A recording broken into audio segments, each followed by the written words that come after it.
be a chairman. Or it could be Kelly.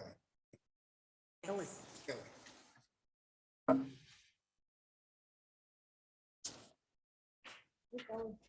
Come on up.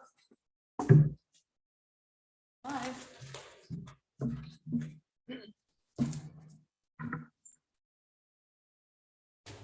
Anybody?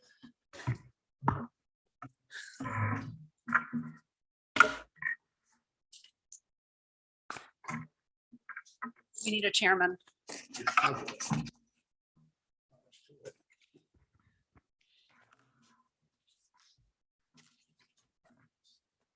Recording's on now. Yes. All right, we'll start tonight's meeting on Thursday, August 11th. Capital Improvement Program Committee. First, we'll call an approval of agenda. Are there any changes other than the ones we see crossed out? There are not. There are not. Okay. Vote on approval of the agenda. Make a motion to approve the agenda as presented. I second. All in favor? Aye. Yes. Well, it's actually, it says election of officers. I mean, it's up to you guys if you. Let's pass that off until the next, We'll continue it yet again, and, oh, did you say again? Why was it up last? because we continued it from last meeting. Well, I would say that if they don't show up on the third strike, maybe we shouldn't recommend them for, we usually recommend the officers because they, let's see if they show up the third time. Frank. Hey, Oh, here you go. Here you go, Mr. Chairman. we were just about to vote you out of office. Should waited. Yeah, you blew it. Another 30 seconds. Okay, I'll now hand the meeting over to Frank. Sorry about that. So the agenda has been approved. Okay. We were discussing whether we would table the election of officers. So just so that you're aware, Frank, we're only missing Pat out of the committee. Okay, And he was our vice chair last year. You know, okay. Now, didn't Pat resign? he stepped down as the budget committee rep. Okay. And so now he just sits as a citizen member. Okay, yeah, I knew we did some sort of, I'm sitting and sitting. So do you want to, how does the group feel? Do you want to? Hi. Frank Ritchie. Nice to meet you. I know everybody else. Hi, everyone. Does the group feel that we want to postpone Let's go one more week. one more week? Yeah, Sure. I mean, it's not stopping us from doing anything. No, it's not really. So, You know, let's wait for Pat. Yeah. Yeah. And if he otherwise, doesn't, he's going to if get. he doesn't show up, He's guess voted what? in. He's going to be vice chairman by Sounds like a vote. plan. Okay, would you like me to at least do the agenda for tonight? Yeah. How should we do that? Oh. Is that okay with everyone? Yeah. Okay, temporarily? Okay, because I Well, may not not, temporarily. I mean, you're the chairman, so. oh, I am. You're left over from last year as the chairman. Okay, So so I'm the chairman already? still- Oh, I can, Ordinarily, every year, you guys elect new officers. yeah, that's what I thought But you can be chair for tonight. for tonight. Great. Okay, so we're going to hold off. And can I get a vote from everyone? Does everyone agree or approve that we will hold off until next week for the appointment of I second that officers? motion. You do. Okay. All in favor? Aye. Anybody opposed? No? Okay. Hearing none. Discussions with department heads. So we have Scott here and Kelly. And Kelly, since it's Kelly, right? Yes. Yes. Since yours is so much lighter than Scott's, okay, we're gonna try to move right to you if you don't mind. That's fine. Okay, that way, we certainly don't want to inconvenience you any longer than you need to be here. Okay, thank you. Mr. Chairman, if you don't mind, I just want to ask Kelly a question. Are you also still in charge of cemetery? Not in charge of. Like, I don't know where the split that ended up between, So it's all under the Public Works umbrella. Okay. And transitionally, Kelly is working with me to bridge that gap. So she's been involved in that, but it actually comes under the Public Works umbrella, which is under the director. okay, so is Park and Rec still under is it gonna go under the Public Works umbrella, or that's its own Parks and separate Rec is- department? And Is then, its own and always has been, even though they've had oversight of all the grounds and maintenance and cemetery before. Now that oversight is under my umbrella. so to Okay. speak. all right, thank you, that's clarified. Okay, Thank you. alrighty. So is it going to be under Parks and Recs? So, or- yep, it should be under Park and Rec in the plan, Okay, and then in your book. Yeah. It's the same thing. Park cemetery is included with Park and Rec, because Right. that was okay. done before I knew what you guys were doing. Okay, Kelly, it's your floor. So we have one item that we're submitting. You can hear me. And this is the Jones Field maintenance and improvements to the recreation area, park property and parking lot. And the projects include upgrading the playground and the dugouts, fencing, trail system, walking path, repairs to the Green Monster fence and footbridge, and also improvements to the playing fields. There were photos that were submitted of the current condition of the Green Monster. And that Green Monster fence is currently 15 years old. So it's done well for serving the town as the little Fenway outfield there. So these are just, we wanted to have a capital reserve for these projects as they come up.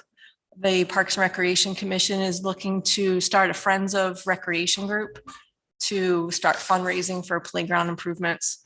So we're looking for some tax dollar help also with this capital project. And we're also looking to make the playground ADA accessible with the surface and also the play structure itself. Very nice. Yes. Yeah, sounds good. Questions from the board? Well, I heard you asking about DPW. The only question I have is the DPW cemetery thing in your section. It is because it At originally, the time, it wasn't. yeah, and yeah. So, That's my other question. Some of the stuff goes to the voters, doesn't it? Have they voted for any money for you in the past? So there was a request for a capital reserve fund to start a capital reserve fund for Jones Field, and that was approved this past March. So this would be going before the voters in a warrant article, just asking to put monies towards these projects. So how much was awarded last year? 10,000, I believe. Yep. So 10 of the 71? Right, it's a long-term project. And we're also looking to do fundraising, and we're also looking to work with partner groups like that use the field, if they could supply labor to do some of the work or materials. So how much are you looking to get from the voters this year? Well, it would be up to the committee to make a recommendation, as you have in the past, but I would expect around $10,000 would be. So you still couldn't, anything you could do is the fence with the money you've got so No, it far. would probably take 2 years unless we can fix it. It may not need to be completely redone. It could be shored up. Or it's Well, so leaning. what's the playground? What's that? So the playground, there's an existing playground at Jones Field, and I want to say it's approximately 25 years old. Maybe it's 23 to 25 years old. And it needs an upgrade as far as the surfacing, the way to get there isn't ADA accessible even for wheelchairs and strollers and such. And then upgrading the play structure itself so that it's more inclusive for individuals with disabilities, special needs. It seems to me that's the big one. That's the one that really needs to get done. I mean, Yep. Yeah, and we're, another 4 years and the plan is for the Parks and Recreation Commission to develop this Friends of Recreation group so that they can be a nonprofit organization that can accept funds.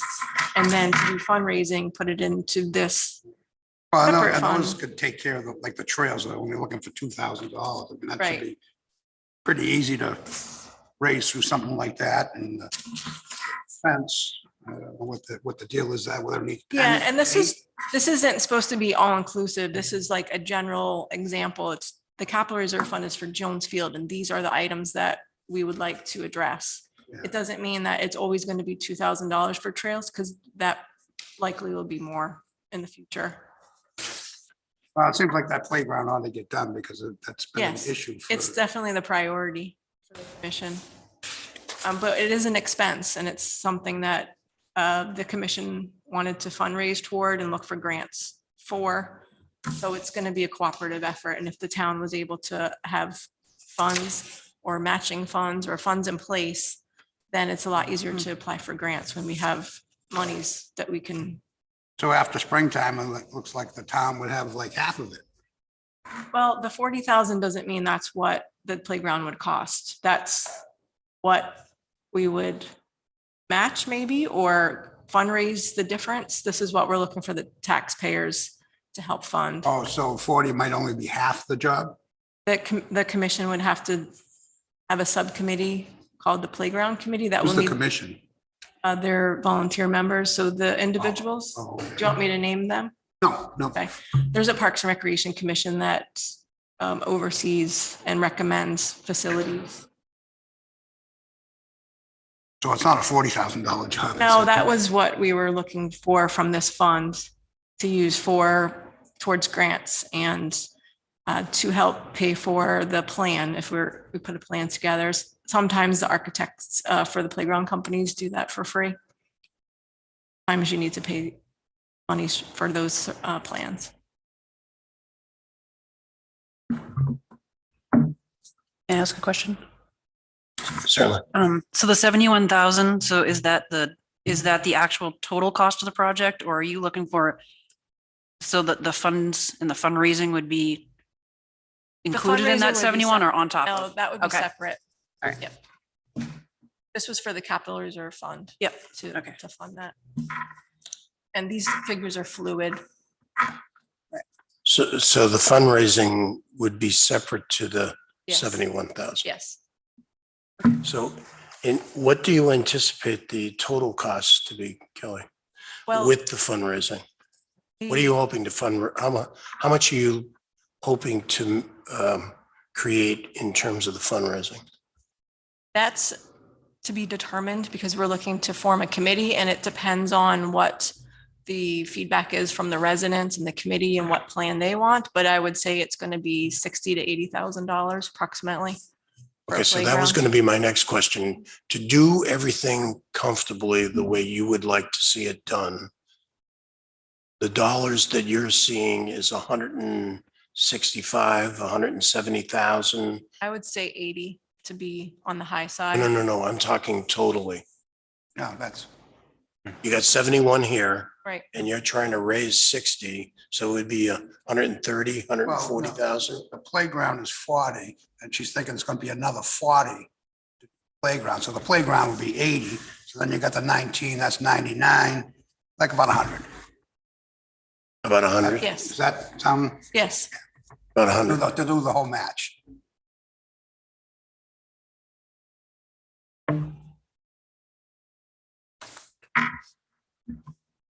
And just a side note is that the Jones Field Recreation Area is the primary recreation facility. It has a playground, it has a baseball field, softball field, and a little league field, and also in the fall, it's used as soccer fields. So there's a lot of activity there, and there's also fishing areas and picnic spots and trails. So the community uses that facility a lot. There's a lot of walking through there. People walk their dogs, and there's a trail that links from Alton Bay to that facility and then all the way up to Liberty Tree Park, which is next to the fire station. So it's something that is, I would say it's part goes with the master plan as far as providing recreation facilities. And where there's more people coming to Alton to vacation, it's used and people are asking where can they play? And so it's an important facility in our opinion. So that's where all like the Little League and all the sponsored teams play, right? Yes.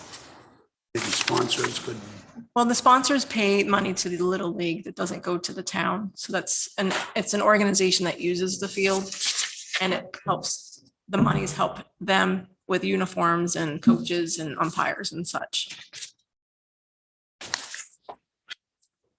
sponsors could give a little. Well, that's something that can be talked about, but that's handled, the town doesn't have sponsors through programs. That's the Alton Youth League and the Revs United use it for soccer, and they have sponsors that sponsor their specific teams.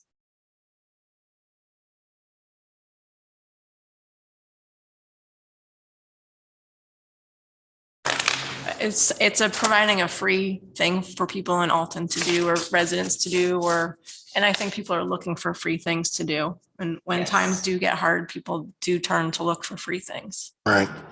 So the way it appears that what we have on our schedule, Parks and Recreation, is that right now you have approximately $10,000 in your capital fund right now. Yes.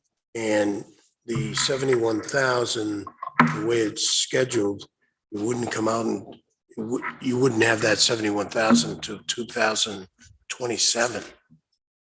Right. We've been conservative. We're trying to not ask for anything, but this is something that's needed. For safety reasons also, I'd imagine. Right. I guess my question to you is, and certainly this CIP board has always liked the department heads to be conservative in their thinking, but 5 years out for, it's just my opinion, 5 years out for recreation that our children and our community needs today, it seems to be a long time. Do you think we should consider shortening up the time frame so that you can get these improvements done a little bit more quickly? And then certainly I would ask that the committee that you're going to form accelerate their thought process, because 5 years just seems like an awfully long time for ball fields, trails. They may even deteriorate even further in terms of the usage during that time frame. Right. Are we being too conservative? That's possible. I like to present things that are things that the taxpayers would support and pass. So if something came in, and things have come forward before that did not pass. So that's just been my experience. You're not gonna do any work until the 71,000, or are you gonna try Well, It piecemealing? would be piecemealed. So if there's 40,000 and there's a match. So you could do the grant, wall or start on the playground or whatever you Right. raise. Okay, so you wouldn't be waiting to 2027 to do Correct. anything. And Okay. if the wall needs to be repaired and it's something that if the Public Works Department has staff and they're able to fix that and there's paint, then there's funds available in this capital reserve fund to do that work, and the labor is provided by the town or volunteers come forward. So if you only had to reports. replace some boards on the wall, Right. it wouldn't be the whole thing. Yes. Okay, no, that makes more sense if you're not, so you're gonna piecemeal it, which makes sense to keep the upkeep on stuff. Correct. As long as you can. It's tackling one project at a time, Yep. not waiting till 2027 to do everything. I've never actually Okay. been to Jones Field. So this wall, what is it? Is it pickets or is Yeah, it there's a rough sawn? I can see the picture there. Yeah. So it's a replica of the Green Monster at Fenway Park, Right. and it's a wooden fence. So is it the slats that are gone or is it the structure? It needs to be repainted and also it's leaning. Leaning in.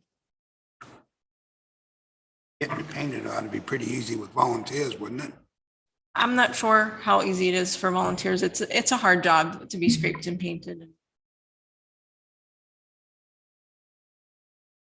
It's a lot to ask volunteers to do. Cub Scouts. Stuff like that. I know they shingled the roof on the campground one year. Okay. Anybody? The only thing I wanted to add was, I agree with Frank. I would totally support streamlining it a little bit sooner, because when I looked at it, I was like, that's pretty far out. So it'd be, I think you'd get a lot of support if it was moved up a little bit.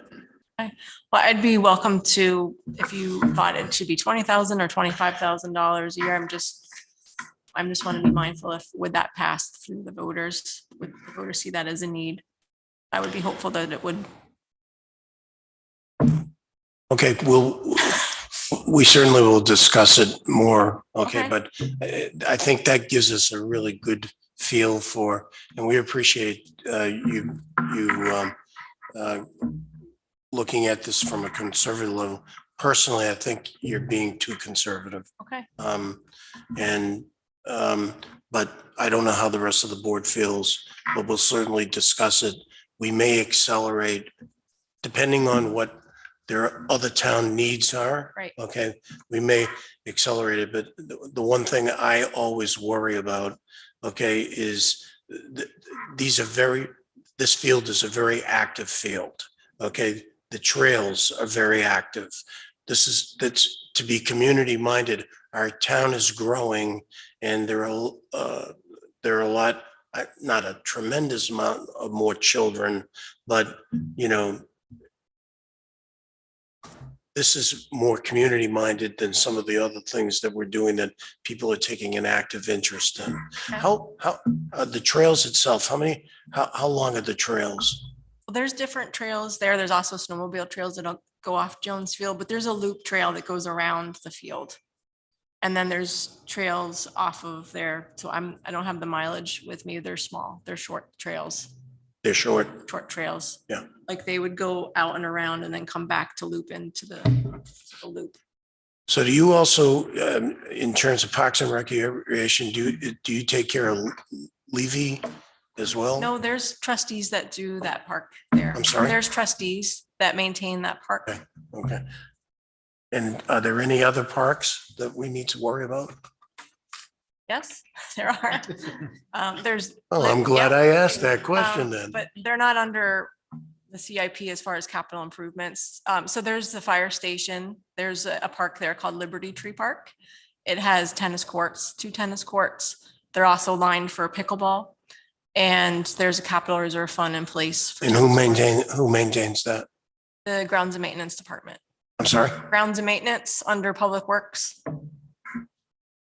There's a basketball court there and a skate park and a volleyball court. And that's not under Parks and Recreation, that's under ground and maintenance. Well, it used to be. Now it's under. But Kelly oversees all these parks and facilities as far as the recreational aspect of it. And then we, as Public Works, handle the maintenance. So in other words, Kelly, as she reviews and she does routine checks of those facilities. Mhm. And so if there is some maintenance items that need to happen to those, then we collaborate and talk about those, and then we put them into the work plan. So we have a work order plan that we actually put that into.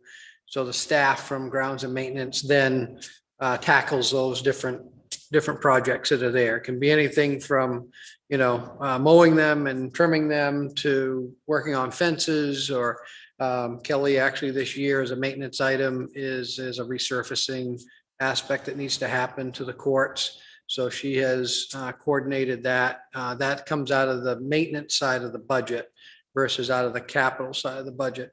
But if in fact, for an example, say all the fences needed to be replaced at the Liberty Tree Park for like the tennis courts, potentially that's going to become a capital item. But sometimes, most of those things, as long as they're not, pushed out of the ground by the frost and, then it may be that just sections of them need to be repaired and or replaced. And lots of times those can be handled through the maintenance side of the budget process versus the capital side. But if the skate park needed to be completely reconstructed, looks like it's weathered and it's time. And, if that was needed to be refurbished, that could be an item that would be very similar to what Kelly has put forward now at Jones Field at that facility. I would advocate for the committee to consider, taking all collectively, looking at all of the town recreational fields and properties and potentially looking at capital reserve that would be every year you would allocate $20,000 or $25,000 towards that capital reserve for these types of projects that would then come before you, such as replacement of the playground, the green monster, the tennis courts, the basketball, and different things happen in recreation. Things change. We've gone from a lot of tennis players to a very lot of pickleball players. So that changes the dynamics of what, happens with that facility. Potentially Kelly may come to you and say, we have such a pickleball group now. I need to, because we don't have as many basketball players, we need to convert the basketball court to a combination basketball pickleball court. And I just throw that out there. I'm not a recreational guru, but I've seen that happen in other towns that I've been in, where those have changed and transitioned. Lots of times maintenance monies can take care of a lot of some of that, but like fencing the basketball court to make it ability to be used as a pickleball court would be a capital expense that could be pretty pricey. And would certainly come into that threshold where you folks would want to be part of that element of decision-making and allocation of funds. But I just throw that out there to be thinking about, those types of things. And, but Kelly oversees all of those recreational areas. For an example, the Bay, all the community centers. So she has that oversight of those facilities. I help in taking care of the maintenance of them and either budgeting for maintenance or collaborating with Kelly to look at capital. So you'll see in here, there's some other building issues that are in the plan as well. And we've discussed those and collaborated about those as to where we think it might work and what those costs are and put that together. So. That's interesting. So, and the other piece to that, just to share, is that, as Kelly mentioned, we like to work on phase approaches to these. But for an example, if in fact funds between fundraising and what is in the capital reserve fund will support, for an example, the maintenance of the green monster, or, I say maintenance, maybe a reconstruct, or putting in the new playground, then that's when you do that. And that could be sooner than 2027, which we would hope for, but we never know how things are going to go. You don't know how your volunteers are going to do. You don't know how they're going to fundraise, how aggressive they're going to be. I mean, we've had ups and downs in the 30 some odd years of my municipal work. I've seen some, pretty yo-yo effect to volunteerism. Sometimes it's very high and sometimes it can be very low, and it comes back on the tax burden of the community. But I think it's a great effort that they're going towards with the fundraising aspect.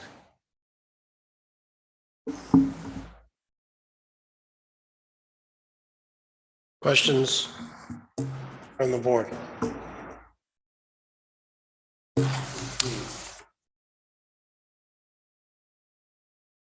So Scott, how much do you allocate you and Kelly have worked on this. How much have you allocated for maintenance to all the playgrounds this year? Would you say? Oh, I didn't bring my budget book, but there is, a lot of it is just our physical work to it, with staff. So for an example, the staff performs a lot of that work. We purchase incidentals, You know, there's a board or a plank that has to be replaced at the footbridge into Jones Field. Then we go and acquire that and the staff maintains that. The staff has been all day today. There's been anywhere from 2 to 4 staff members that have been assigned to doing grounds and maintenance projects and mowing, for an example. They started at the bay this morning and ended up here in the town square. Sidewalks look great. Thank you.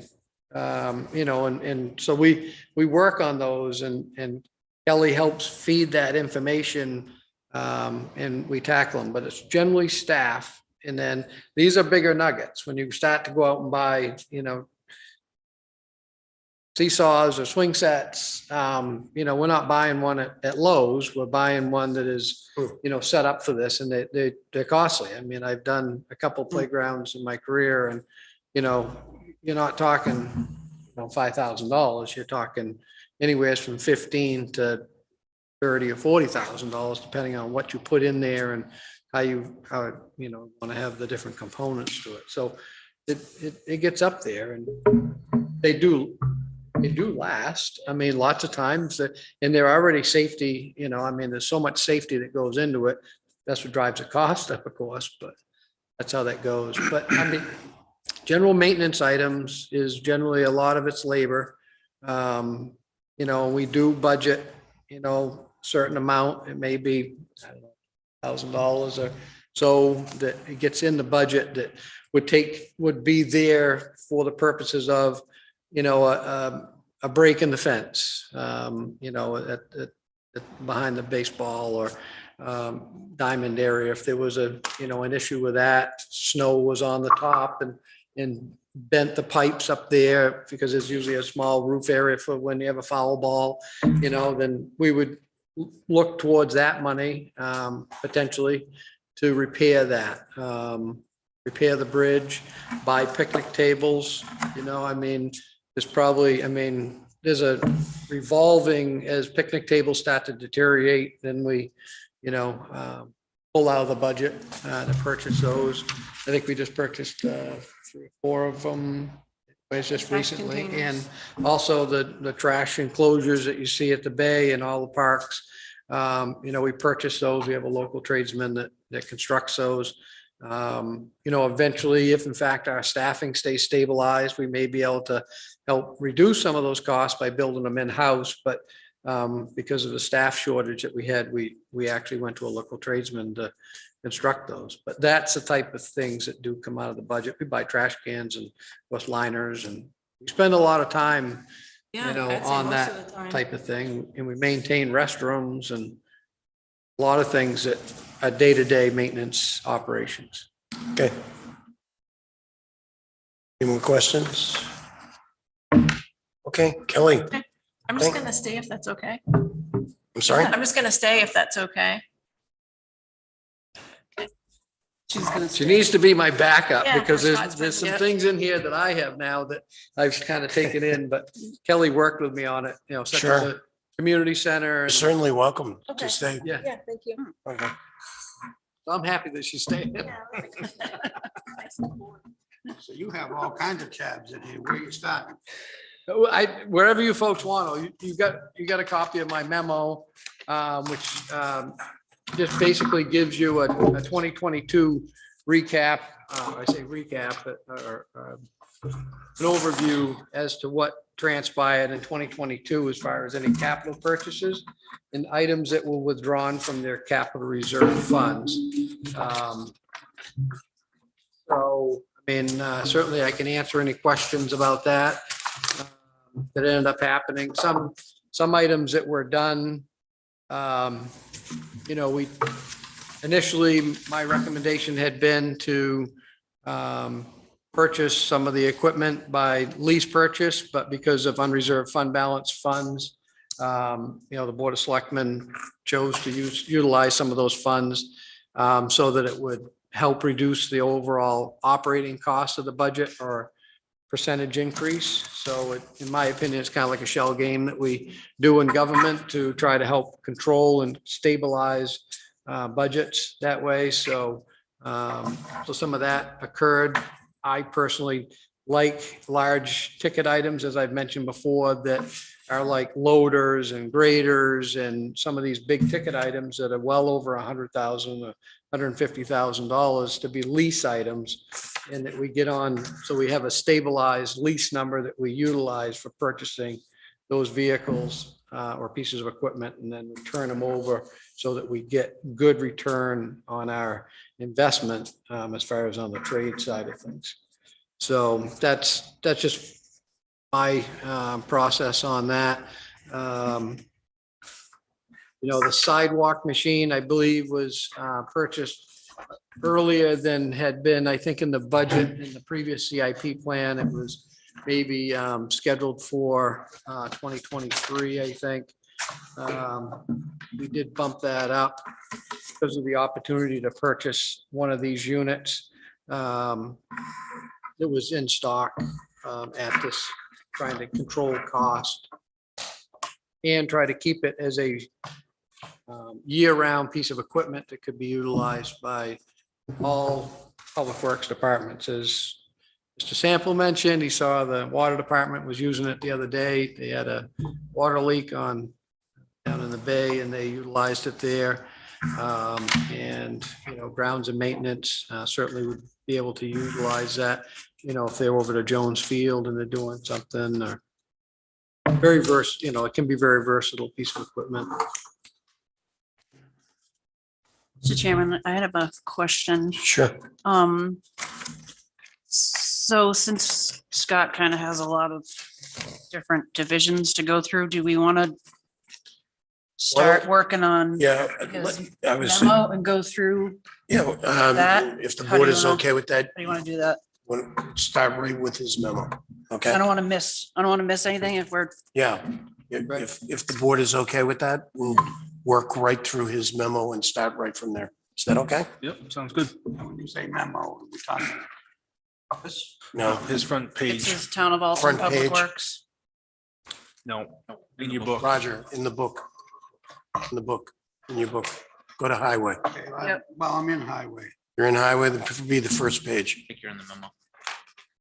Okay. Okay. Okay, I was there. Yeah, I was reading on. So, like page 1 and page 2 of that memo. And I believe we go all the way up. Pretty much that, page 1 and 2 are kind of what happened in 2022 with our purchases of equipment yep. that way. So if I there's just any have some, questions. yeah, I do have questions on that. Yeah. I'm kind of wondering if some of these had already been paid for. I'm trying to look at what the current existing Yep. balance is in that fund to kind of help facilitate You bet. how much are we gonna put away I when can we help start with that. doing the shell game? Okay. Yeah. Just to clarify, so number one, that, trailer price, is that for highway? Is that gonna be listed under highway? That's correct. has that been purchased already? It's been ordered, but it hasn't we haven't paid for it yet because we haven't received it yet. Okay, Did delivery on that is, I may get it sometime between now and January. Okay, so it has been ordered. Has been ordered. It's just not been received and it hasn't been paid for. Correct. But is it in your, that would have been in like last year's. That That would have been in in- the 2022 column. That's not on this plan. it's not on this plan? Yep. Yeah, so that was like last year's. Okay, plan. So it hasn't been deducted from the Yeah. CRF yet. so this was in last year's. Mhm. And what did we do with the old trailer? The old trailer itself will be traded. So that's going in as a trade-in to the new trailer. Correct. Okay, Is that what gets that new trailer down to 26? That is the actual price.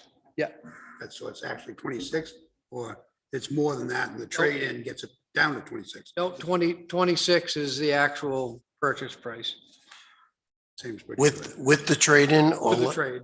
with the Yep. trade-in? So Okay. that's our cost. Okay, Right. so how much did you get for the trade-in? I think they gave us around $5,000. $5,000? $5,000. And what year was, I what, think the actual purchase price was, I didn't bring it with me, 31,000. 31,000? Yeah, and what year was that trailer? The old trailer was a 2001. It's 21 years 22. old. Did pretty well in the trade-in. Been rebuilt at least twice, so. Yeah, Was it bought new? I don't know if it was bought new. I don't- It may have been bought. No, I don't, that was used, Yeah. pretty sure. Yeah, I'm almost positive that was. I know that it was redecked and then it was also re-springed or torqued Yeah. or whatever the, It basically got all Expensive. redone. The town redid it all when they, after they bought it. Probably worth more than $5,000. okay. And Okay, number 2, program Um, fleet vehicles. So under two, A and is all three of these for highway? so, Because This C, I is- kind of couldn't yeah, so match up. these are the under item number 2, A, B, and C, those are all highway vehicles. I say they're highway, I mean, technically they're assigned to highway. So eventually things will not be assigned to different departments. We'll talk about that later. Yeah, that's a whole nother animal, but because everything is very fluid, we move things around to make things work. So when you shift over to page number 2, kind of gives you as to what's going to happen. So the 2002 forestry truck, which we got from the fire department, which is a utility, that will eventually here be going away. And we will sell that as a surplus piece of equipment. We have replaced that and have paid for that. We have purchased a 2007 bucket truck, which has a utility body on it. Basically, we will use that for tree trimming and we may end up, we'll keep supplies in that and try to make it a multi-purpose type of vehicle. If the mechanics need it to go out, make a repair, we've already set up that we're gonna put some tools in there and battery operated stuff that they need. So that will eventually all be transitioned before the end of the year is out. We have and we'll receive next Thursday, the 2022 550 dump, which will replace the 2010 Ford F-550. Yep. So it's 1-for-1. That truck is being traded. And Can we can you just jump back to that 2007 bucket truck? Yes. Do you have a projected lifespan for that? So projected lifespan's always tricky with buying. With a used one, yeah. Buying used equipment, but basically I would hope that we would look towards, 2027 anyways, before we even started thinking about it, but it would constantly be reassessed because it all depends on its use and certification. So every year it has to be certified. So we will, work that process. But Yeah. I would think if you put a 10-year life cycle on it, And you, then, we'll work from there. Okay. As far as doing the amortization on it. I would guess we would not be in the market. My recommendation would not be to be buying that type of piece of equipment. It would always be to buy a used piece that was in good condition for that purpose. All right, so for now, I'll put 2027. And then, like you said, you just assess and see what's Right. what. Okay. 2027. Okay. So, but you haven't bought that yet. Yeah, that's been purchased. We have that. Okay, so was that in the 22 budget? Was that? Yeah, in and you there? said you already paid for that one. Yeah, Yeah. we so paid that's for already that. paid It came So out of the that's capital. last year's budget. That was the $32,000. And that's been paid for. Correct. That was all Okay. the questions I had on that number. Okay, so we can go to page 2, I guess, right? so we All right, yep, we're on page 2. Okay, So number 3, Yes. was that I have a note here to ask you whether that was for highway or solid waste. It's been a while since I looked On the at loaders. this, so you mean? yeah, So what ended up happening in this situation here is there's one loader that comes to highway, replaces a Cat 938 down there, which was traded. And same thing with the excavator. The excavator was traded and purchased a new excavator.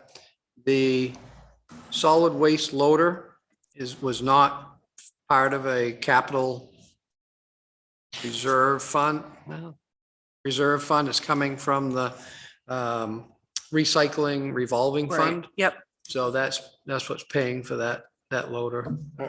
Excuse me one second. Sure. Okay, I need to go backwards because I want to do this sequentially. So on the top of page 2, you purchased the 4x4 2500 pickup truck, but it hasn't showed up yet. Correct. Okay, so is that in the 2022 budget? Hasn't been paid for. So that's not paid for. So yet. that will be in the 2023 budget? Well, it. It's most gonna, it's likely- gonna reflect what. That's why I'm asking these questions, because that's Yeah. gonna start dwindling down You the, can't buy a vehicle. the funds. unless you Can find one on the lot, but unfortunately, we can't, under our purchasing policy, they don't. All right, because I don't see it Can't do that. I don't see it here. On the Right. Then the 20 so that would have, Plan. that would have replaced. So that ended up being, I mean, it's been purchased, but it hasn't been delivered, and you're saying it's going to be delivered in 23. Correct. Right, so that's going to come out of the 23 budget. Where is that on this? so it's not because it was listed in the 22 budget. Right. So we've got to put that in. So it's in there. So look at HD 13. It's plugged it in already. That's the replacement, the 2022 Dodge pickup. That's what you're referring to right now for that 55,000. Okay, so that 55,000's got to go into, is that what we're 54 for? Okay, that 55,000 goes into 2023, right?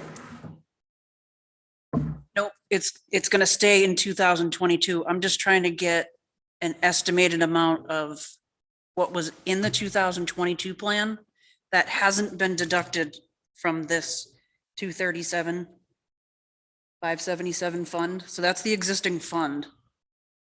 But some of these amounts haven't been taken out of that fund yet. Okay, so So then- 55,000 has not been taken out, Right. right? Yep. And then the 27,000 hasn't been taken out yet.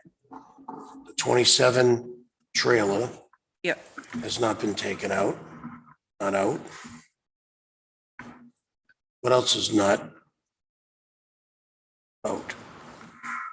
And then under the 550 dump, 550 dump? that has not been taken out either. So that Where is that? HD 33, 23, 33. 33? So in one Oh, yeah. twenty-five, All right, so that's it. That has not been taken out. So that's 80 grand, right?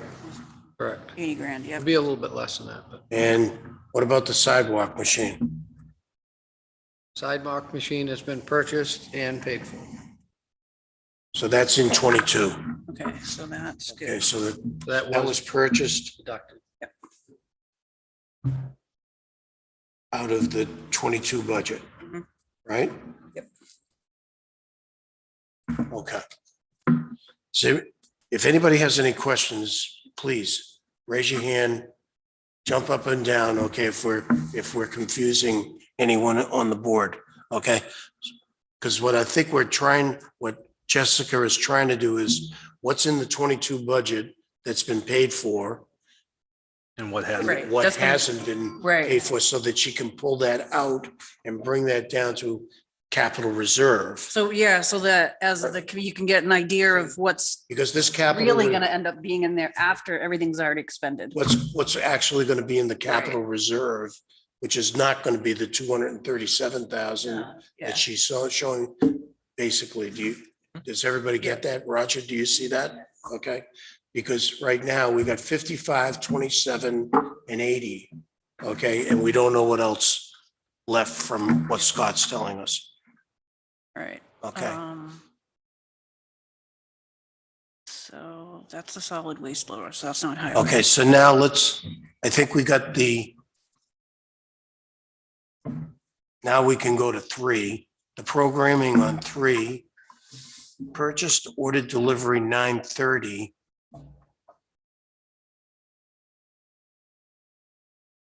And these two items were separate warrant articles.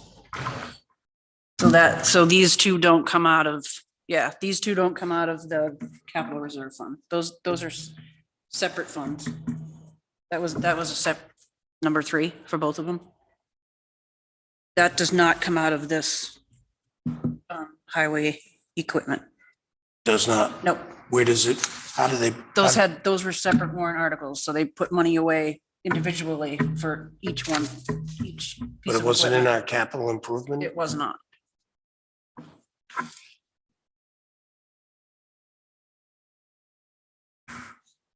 Okay. So that's not going to affect our number. And then for the sidewalk machine, you said you've ordered it and you've purchased and you've paid for it.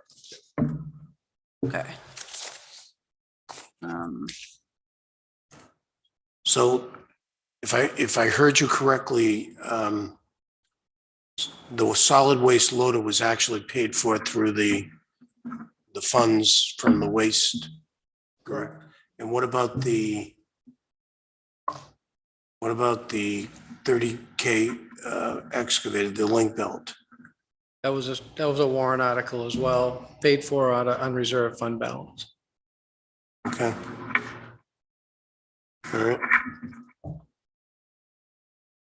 little confused on that, but Well, okay. originally, when I budgeted it, it was budgeted, as you look at your CIP plan, you look at that, there's a section up at the top which talks about highway equipment to be leased. Yep. And it has in there the grader and the loader. Yeah, And so originally I had proposed the replacement of the excavator and the loader and doing those as lease payments. And the Board of Selectmen, because they didn't want to see such a percentage increase in the operating budget, they chose to use unreserved fund balance and just purchase them outright. So I can cross off HD2, the loader. And take that off the list because that's not going to be replaced as a leased item. That's correct. that's coming out. The 232. Yeah, it was not, yeah, you could cross it off. I mean, I don't know how hasn't been carried as a capital item. But No, it's just on there just because it's a large expense, that's all. Okay, so we're crossing that off, but it wasn't leased, it was purchased. Correct. And what about the excavator HD4? That one was, can we cross that one out since that was purchased?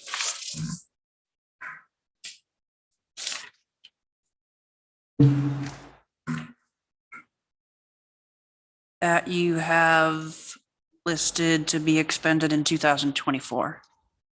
That's correct. Yeah, that's to be expended in 2024, but you've already bought that, Correct. so that's out, right? Yeah, I mean, The 2000, it's always a tricky thing here about these big pieces of equipment as to how you carry them. So in other words, you don't get into a situation where you don't have any funds. But as I stated, I would not see that, other than utilizing some of that money as a down payment or something like that. The idea is to get so that you can rotate these vehicles or these big pieces of equipment so you get good return. So we got $100,000 for a trade on our loader, for an example. So, if I mean, it's 6 years old and that's great. Basically cut our purchase price, in half, in order to do that. So if we kept it, we'd be getting like, at the solid waste facility, $40,000 for a loader. 16 years old. Well, Also, the goal on the big equipment is to stay on the warranties. Right. Can't get off those warranties. Yeah, now, on the 2006 excavator, we bought that. Okay. We bought it because it came off the lease. Is that what? no, we already owned it. The current 2006 excavator. Right. Ken had it in the previous plan to replace it in 2024. Right. Recommended to the board that, first of all, that I felt that the piece of equipment didn't fit the model and moving forward by having such a large excavator, and that we would be transitioning into doing more maintenance. So we needed a smaller excavator in order to do that. So when I explained that to the board, they understood that and went in that direction. As you can see, I have not, we won't be doing anything with the grader. I'm gonna go a little bit longer with the grader because of the way the hours are. So the grader won't be going into a lease probably until 2026. I will try to go 10 years on the grader. I keep watching the market as far as what the trade is gonna be, because you're talking, 300 and some odd $1,000 for a grader. A lot of money. All right, so if at some point, can you provide me with the new information for the excavator? And As far as so, what the new one's gonna be, the Yeah. cost. Yep, yep, yeah, I can send that to you. Say as far as what it's going to cost? Don't you already have it? What's that? New excavator? No, we'll have it in, within the month. We'll have it physically, so we haven't paid That one for that it you were yet. trying out? What's that? Did you have one that you were trying out? We tried out a whole bunch of them. Okay, because I know I went by one day and I saw, Oh, we had anything that we hadn't had exposure to as of yet, we actually demonstrate, had them so you demo. got through the summer with So, Yep. plows. okay, I don't know about you guys, but I'm confused, okay? So in 2024, it's suggesting that we're going to replace the 2006 excavator on our spreadsheet. But we're not. I've already bought it. Worry about it. But we already bought it. Yep. right, Is that an extra So, 230? I accelerated Yeah. it by 2 years. that's what that means. Oh, Yeah, Okay, so catching on to this. if we've already bought it, Yep. then this is coming up, this 232 grand. correct. Sure. I don't know where you're getting all this money, Scott, but boy, I'm loving it. So we're already 232 in the green, Okay, so right? already bought.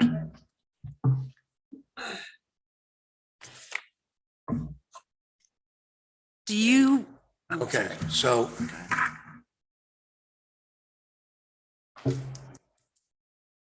just on that 2006 excavator,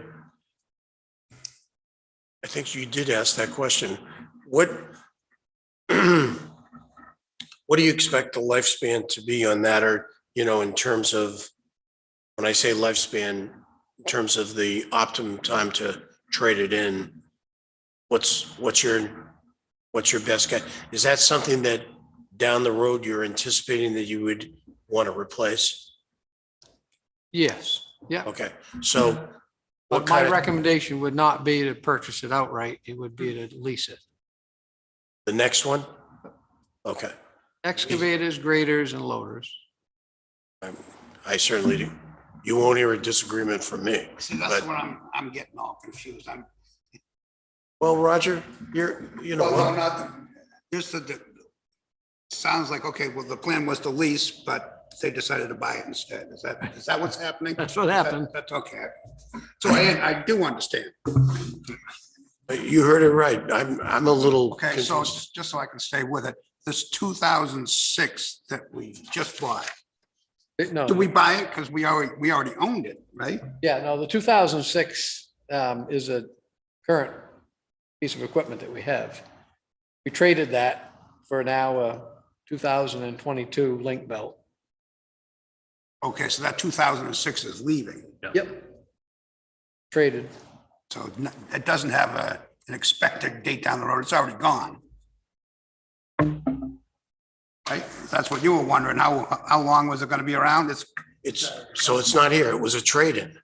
Yeah, the 2006 was traded towards a brand new one that I just purchased. Okay, so let's go backwards. So that brand new So one we isn't- bought- It isn't leased, it's we- purchased. We bought the 2006 so that we could trade it in for the link belt. No. You've had it We've owned for years. We've owned it for years. Okay, So you we owned it. owned the 2006. Mhm. We didn't buy it. Well, We did. we did eventually. At one but We point. bought it It is at ours. some point, but Yeah. we owned it. We owned it. We bought it and paid for it, Yeah. and we've owned it since for some period of time. Yeah, and Ken had it in the schedule to replace it in 2024. And, okay. Mhm. All right, I remember that. Yeah. But you decided, okay, we didn't need that because it's too large. And you needed a smaller one, so you took that 2006, which we owned, right? And you traded it in for the link belt. Correct. Did we pay for the link belt? We haven't paid for it yet. Okay, We will, but it will not come out of the capital reserve fund. Whole different fund. it's a different fund. Yeah. Yes. This town, I love this town. I really do. Holy, and where are we getting that money? Unreserved fund balance. So in other words, it was money left. I love this unreserved balance. Well, that's money. because you have good department heads that don't, well, we try to be very frugal with the money, and if there's any left Okay. over, and we had tons, well, I say tons, we had several vacancies of employees through 2021, for an example. So that all adds up, because if you take every vacancy and you attribute $75,000 to each one of those vacancies, that basically paid for all of my equipment. There was at least 4 vacancies that were, you could say, throughout the year. I mean, grounds and maintenance had at least 1 through the whole year, if not 2, I mean, so it Okay. adds up. All right, so the link belt hasn't been paid for, but Correct. we don't have to worry about it because it's coming out of the unreserved fund. Right. Is that right? Right. Okay, The only time this committee would have to worry about that is if the Board of Selectmen says to me, we don't want to lease anything anymore. We want to purchase it. Then I'd have to come back to you and have you put it back in the schedule and then have you attribute an annual contribution to replace it okay. on a 10-year replacement. Okay, And so in, that to be the case, so if it's leased, I mean, you still got to come up with the money. So where does the money come from annually? The only way you can pay for a lease is to pay for it out of the operating budget. So I have to put that in under the highway department budget. And as you can imagine, if you pay a lease payment and the lease payment is, I think when I projected those 2 pieces of equipment, it was roughly about $55,000. That jumps your operating budget up. So, when you end up having things that jump it up, then the select board, sees, for an example, say they look at their operating budget and they see a 10% increase across the whole operating budget. They say, well, how can we knock this down? Because they don't want the voters to look at it and get sticker shock and then do a default budget. So they try to do whatever they can to control that piece of it. And if they can break off and pay for things in other funding sources, that's what they try to do. Yeah, but this is all, they just give you everything. what makes that difficult for the capital improvement is that we never know what every year we're not going to really know what it is that your needs are. So we're not doing any, Not saving any money for it. we're not saving any money for it. That doesn't really, I mean, it's great that we're leasing it, Okay, in my estimation, I think that works well. But for us not to have visibility of that equipment and not doing the proper planning, if it's, okay, let me ask this question. Let me go backwards. Let's say that you lease it for 5, do you have the lease option right to buy it? But yeah, we own them at the end of the lease anyways. You do? Oh, okay. So we should have, Scott, something from you in terms of visibility to how long that piece of equipment is going to be in the fleet. That's the warranty. That's why they're leasing. Otherwise, they would just buy them, but they want the warranty. So that's only gonna be in the fleet until the warranty's gone, correct? Right, yeah, we've been saying with a That's 5 year. that's its span right there. Yep. Yeah, So what we did was for the loader, for an example, we did a 5-year warranty, and with the excavator, I did a 7-year warranty. Also, it's fun. right.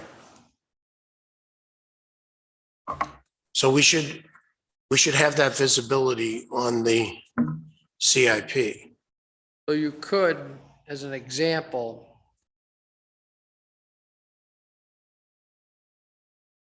trying to think of a way that you could do that. You could take what we anticipate the lease to be, for an example.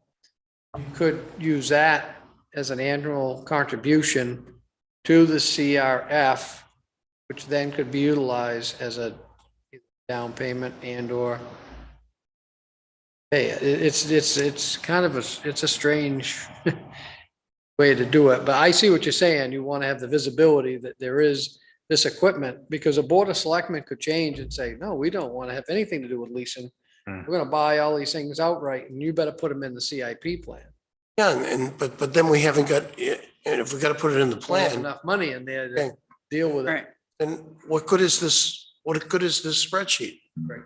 At least if you did that, what the lease payment would be amortized over what we're looking at, the 5 or the 7, at least you would have some money in there so that you would be able to make a considerable application towards a purchase.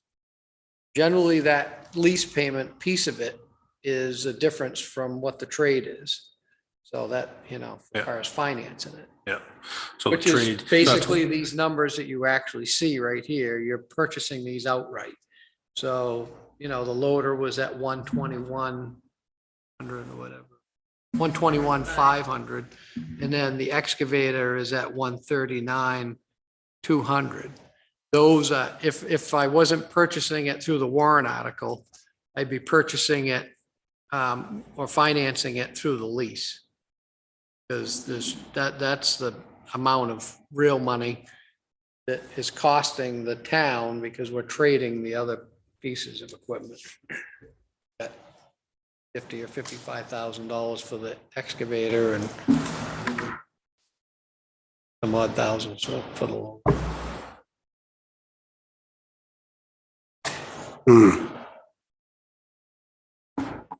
So what's your recommendation on how we should, What I would do is do just report, that. how we could keep this visible of what is going on here? Keep the lease payments, whatever the lease payments would be. As a Like you just said, contribution as a to contribution. the CRF. So that way, at least you would have funds available, wouldn't get caught short. Yeah.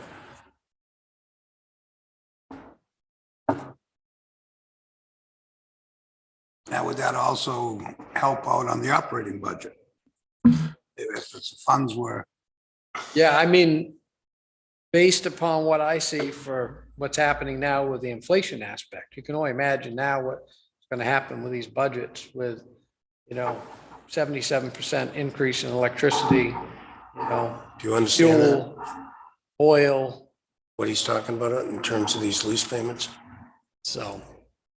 Yeah, okay, because, all right, so your recommendation is to budget the lease payments for each one of these individual ones so that we're reserving that money on a yearly basis for these units going forward. So that Well, would be at least he'll spent give each, you something to I'm go sorry, with. what, Roger? so that would be spent each year as well, budgeted and spent. It's not, Well, Well, not this time, because they bought them, so that money would be getting put away until the next purchase. oh, it would be being put away for the next purchase. So the loader for the next 5 years would be X amount of money. So for an Next Right, time, and I don't at think you least- can do that, and I wish Pat was Maybe. here tonight, because Pat was like the guru on lease payments and capital reserve funds. can't pay the lease payment out of the capital reserve. No, that's just Yeah. backup. You're saying that's backup just in case we buy him again. Yeah, it's It not, comes out of here. it's not being paid. We're just reserving for it for the, so the only. For the future, struggle- Roger. The only real struggle right now is, I mean, Hmm. we're trying to get Kelly some money to fix a ball field, and you want to take money and put it for something that might not even happen. no, 5 years down. and I agree with you. I agree with you. I think The we need, idea- I mean, it's like a volleyball, you lease, you buy, lease, buy, lease, keep it in warranty. lease and buying is pretty simple. It's where they're getting the money to pay for it. Okay, the lease money right now is being paid out of the operating budget. Okay, it's not being paid out of capital improvements, capital improvement budget. Right. So, Because it can't be. but what Scott is suggesting for the future, you reserve what is going to be needed down the road for, if I'm understanding you correctly, we're reserving what is down the road. So let's just say, how much, what's going to be the lease payment of the, one of the items Like a loader, for an example, it would be roughly $25,000 a year? a year for 5 years in order to pay for that. The committee may choose to say, well, let's just do 50% of that or do 25% of that. At least that would be at least some money to go towards it, so that then, for an example, say that, they need to have money for a down payment. You're allowed for a lease purchase, you're allowed to use capital reserve funds to make a down payment towards a purchase, but you can't pay lease payments out of there. So that way you wouldn't get caught All right, short. so let's take a scenario. Okay. Let's say that, do we use it, the loader, right? So 5 years, you're paying 25,000 a year, right? And in 5 years, okay, we're gonna own it. But you may be able to get the optimum time, say, well, I really can use this for another 2 years before the optimum time is to trade it in. Okay? But now the new loader, we lease that. I'm just using your example, okay? And the lease down payment is $40,000, okay? To keep the lease payments down for the new loader. Keep it kind of If we flat. had the 40,000 in reserve, we can use that Use it for the down for payment. the down payment Just can't pay it. and not take it out of the operating budget. What, and then keep the other escalator for 2 years? I'm sorry? Father have two, why have two? No. You traded it in. We traded that unit in for a new one. The one that we had I just said he was going to keep it for an extra couple of years. I'm sorry? Said he's going to keep it for an extra couple of years. Because the optimum time to trade it in was 2 years later. Scott decided, this is my optimum time. I don't want to trade it in the 5th year. I don't want to wait for the 8th year. Okay, I think the optimum time is to trade it in now for a new one. Okay. The trade-in value could be the down payment. It could be, but they may need some extra money or not, but at least we're covered. Hmm. If we don't use it, we don't use it. then the CIP can say, we didn't need it. We can eliminate that, but at least we reserved for it. I'm just trying to, do we really need to do that? I'm not sure. I think we need to think about that. I think the board has to think about that. And what you said, there were 3 items that you consider should be leased: loader, excavator, Greater. Greater, Oh, great. greater. grader. Okay. I think we should think about it, Roger. Okay, let's not belabor it at this point. We may have to, Scott, with everything that, well, you've done a sufficient job of complicating this. So, I think it's, and confused me And it's totally. millions and millions of dollars of stuff. It's bound to complicate something. Yeah, I know it, but I know something, this is good dialogue so that we It is. can figure it out, okay? Because trying to figure out what the select are gonna do in itself is difficult. So, we're just trying to make sure that whatever we put on paper makes sense. And it makes sense to the community on top of it, never mind the heads and everybody else. Yours is a difficult one. The fire department is kind of the same department, so, okay. Shall we move on? Okay. Guys, ladies? Yep. Okay, Yes. all right. Number 5, has that already been paid for? Yes, it has. Okay, good. Number 6. Let's try to. So that was Yep. that in so- 22? So that was in 22. Yep, that was the lift and the tire machine. That's already paid for. We can take that out. It's the sand salt storage building project. That was Paid for. That was paid for? Yep. Perfect. Yeah. We put it up last fall. Yeah, used it all last winter.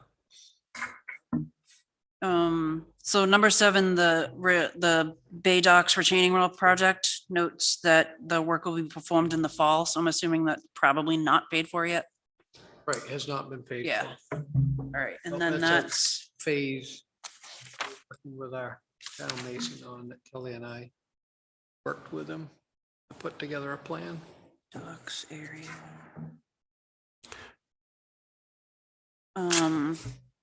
In your breakdown on that Bay Docks area. Kinds of We gave maintenance. I gave a rough cost of Yeah. $500,000. Yes, my question on that was, what? Nope, that's not it. That's something else. That'll come later.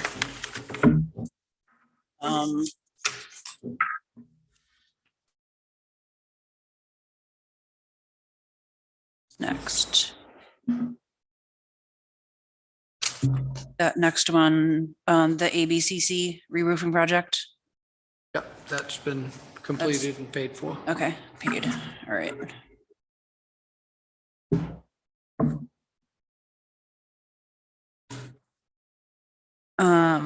Number 9, I had a question on the rock crushing. Yes, So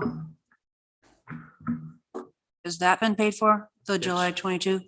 Yep. All right, so you had requested you had requested 30,000 to be put in for 2023.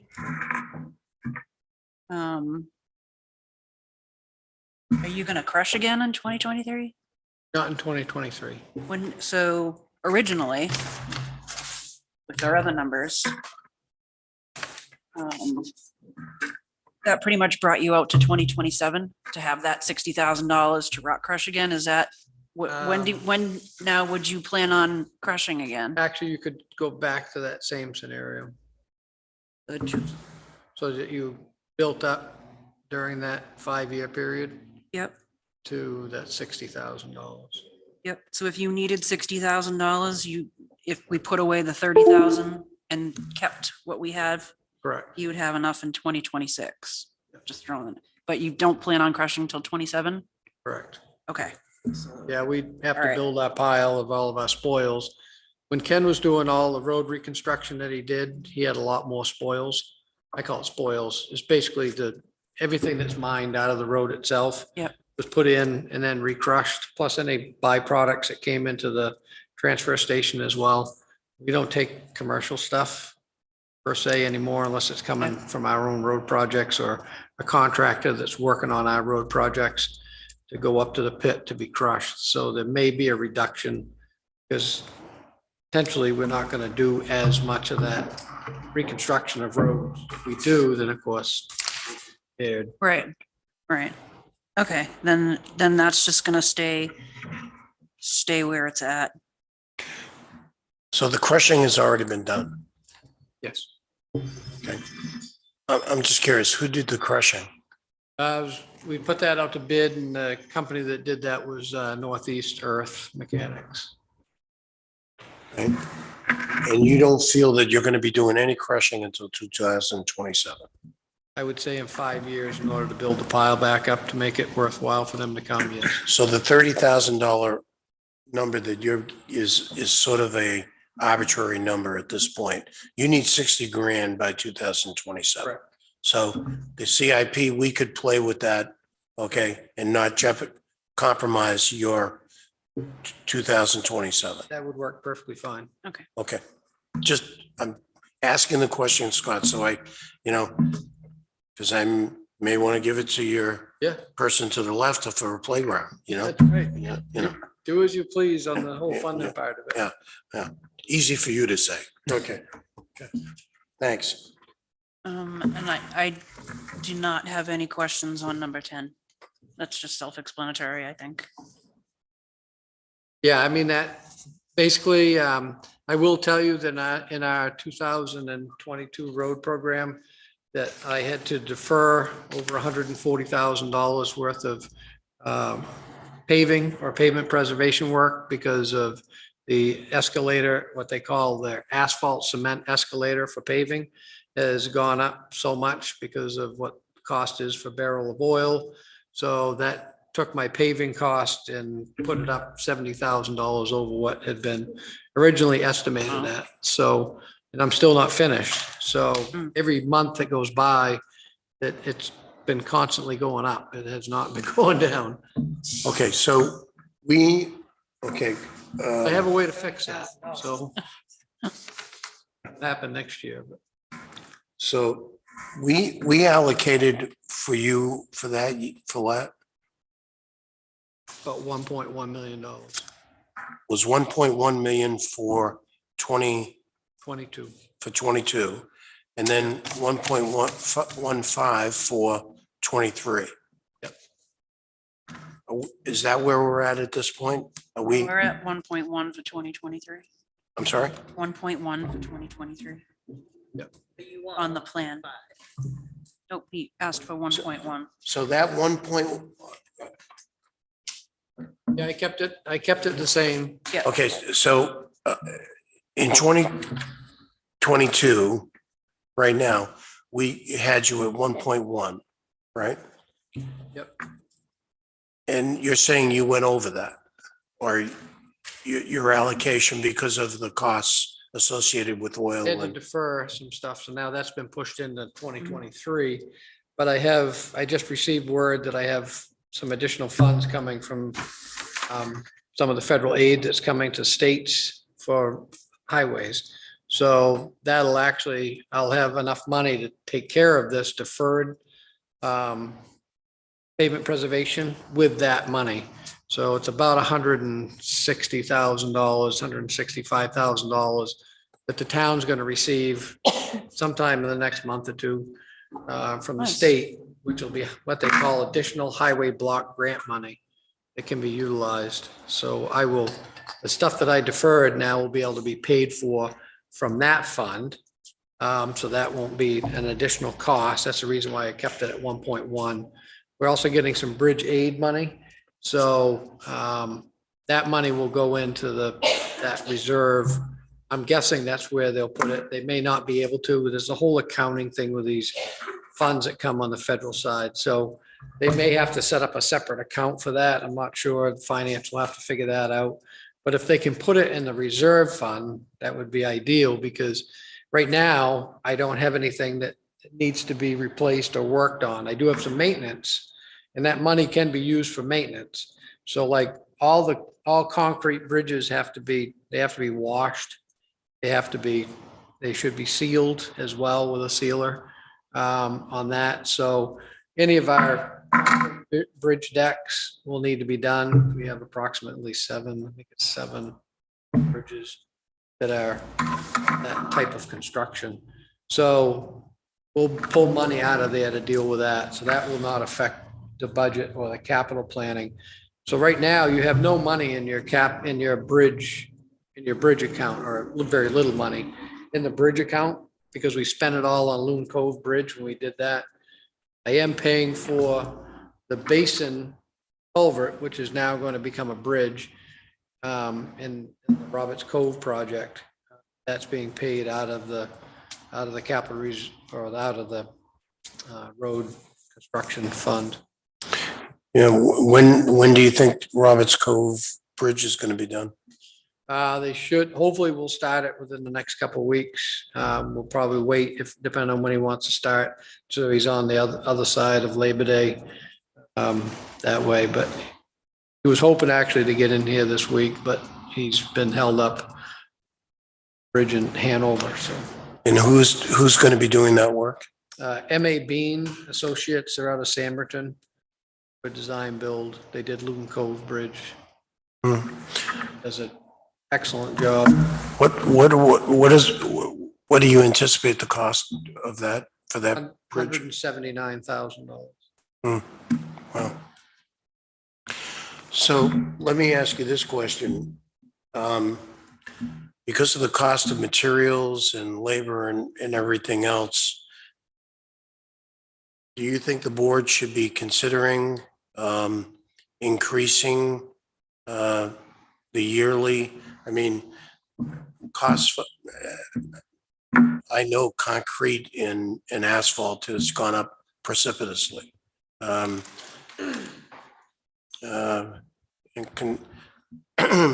the industry, the industry that I'm in with building construction, we've seen increases anywhere from 30 to 40% in terms of our costs.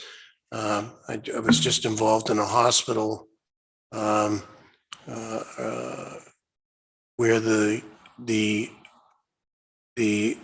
estimated costs for the buildings was at 143 million and has escalated now. The projected cost is 239 million. Just crazy. It's happening. And of course, that's not just materials and whatnot, that's labor on top of it. So the hospital said, we don't want to stop the project. Do you think we should just get rid of one floor? It was kind of interesting, so I'm concerned about, certainly when you first came to us a year ago, we looked at it and said, oh my God, there's no way we can justify the numbers and we gave you what we thought was a fair representation, never thinking that we would see these kinds of escalations in terms of material costs and labor costs. And subcontractors' costs, because their labor and their materials are going up. Should we consider, looking at possibly, if we can do it, increasing and giving you a little bit more latitude in terms of the dollar amounts? I see that you're being conservative, but again, what we don't want to do is jeopardize what you've already started, which is to maintain these roads to the fullest amount and not just patching them, Yeah, I mean, you may give some consideration of looking at, I mean, right now on the CPI side of things, I think Northeast region, it was at 7.6 or 7.9 when we checked it here within the last 30 days. So even though there's been other escalations that have happened that have been in that 30 and 40% in certain industry side of things, you know, we've seen it as well in vehicles and equipment on that side. But I would think that in order to be conservative in this situation here on the road side of it, we're going to be shifting gears and trying to get away from as much reconstruction as we can. We'll try to do some segmented reconstruction projects in-house. We're lucky we have the talent in order to do that, but we won't want to consume all of our workforce. For an example, I'll figure it out initially, but we've had a considerable amount of our workforce dedicated to one individual road project, which takes away from everything else that needs to be done. You know, resident from Sanctuary Drive calls and says, you know, the water's not getting into the ditch and it's washing out the end of my driveway. And I go and look at it and say, yeah, you're right, because the road needs to be ditched. The ditches or the shoulders are higher than the road itself, and that's a maintenance item, so it needs to be addressed, and you have to put personnel and equipment on it. So with that in mind, I would say that if in fact the committee was, would look towards potentially, you know, even if you looked at 10% for an example, or added, you know, you're at 1.1, if you were at 1.2, then certainly you're going to take care of some of that growth in index that ends up happening there. Some of it certainly help out. We're going to receive about only $6,000 more in highway block grant money for How much more? $6,000 more.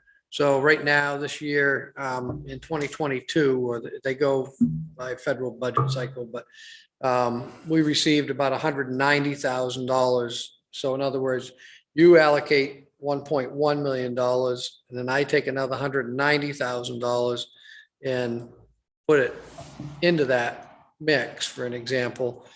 Or the Board of Selectmen chooses to take your number and knock it down and apply that towards it.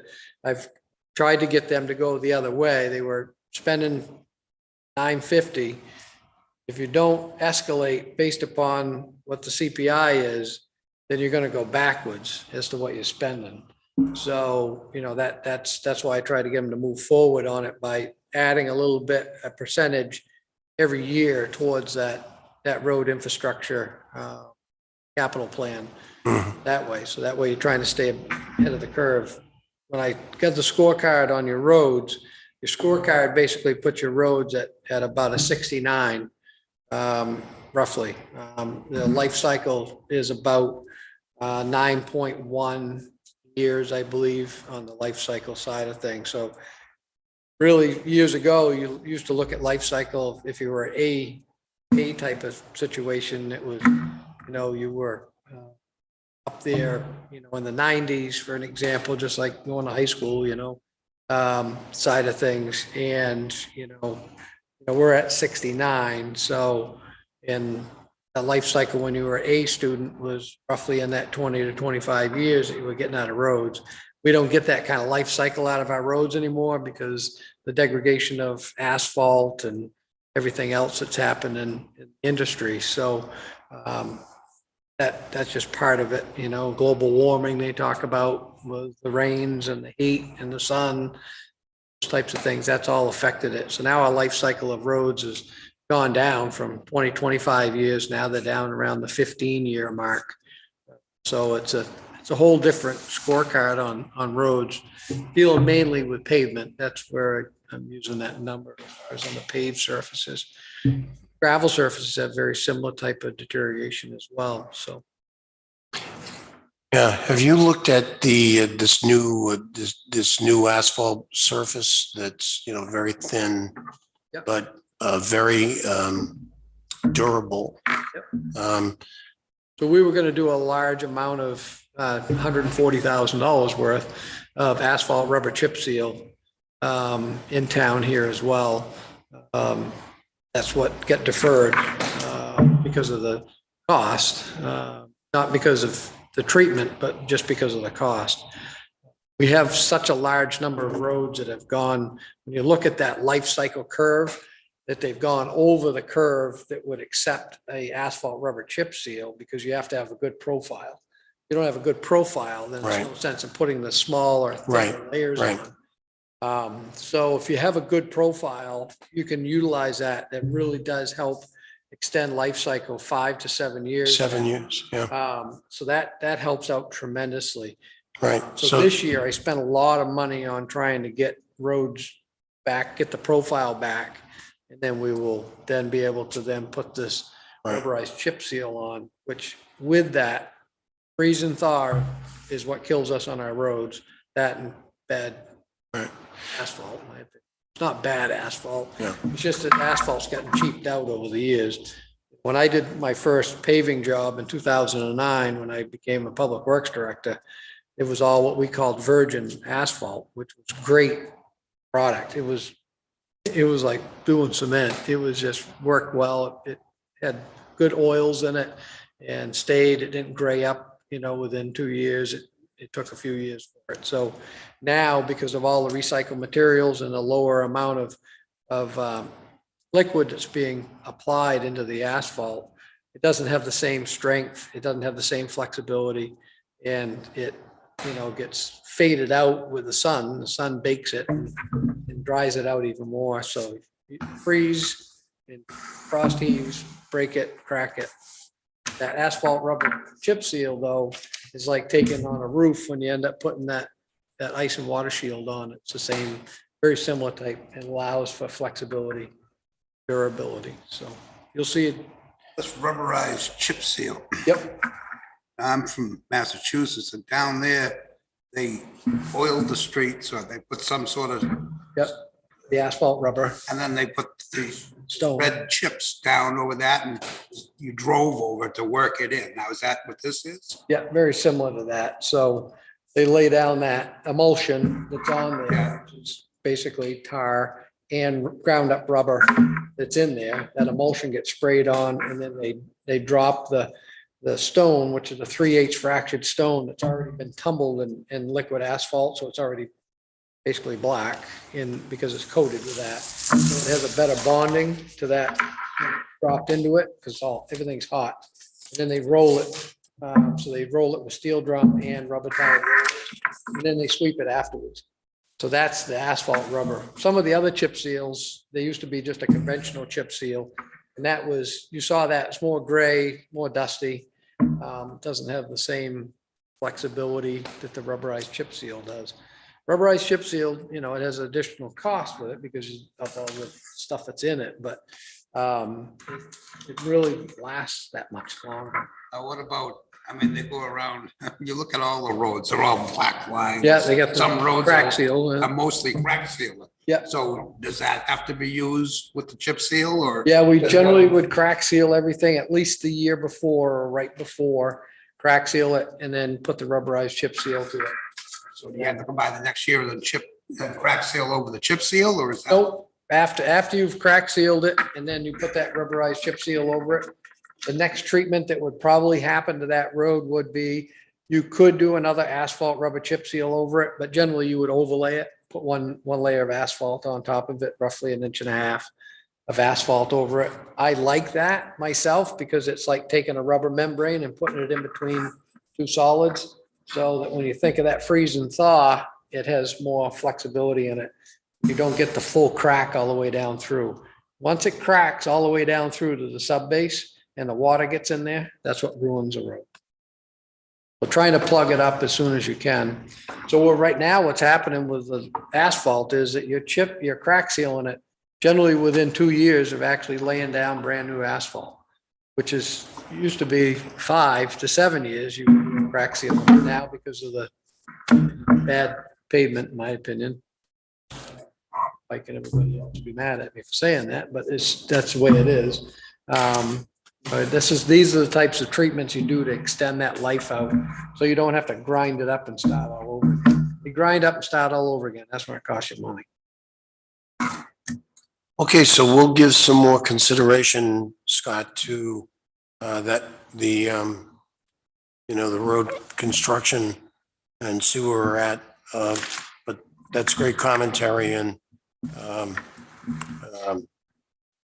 want to commend you for the work that's been done already. The roads looking pretty darn good. Thank you. Okay, next. Should we move on to page 4? So these are the items that are for 2023 on. Coming out of the past, going into the future. Yeah, so number 1, the vibratory roller for 129. I had a question on that.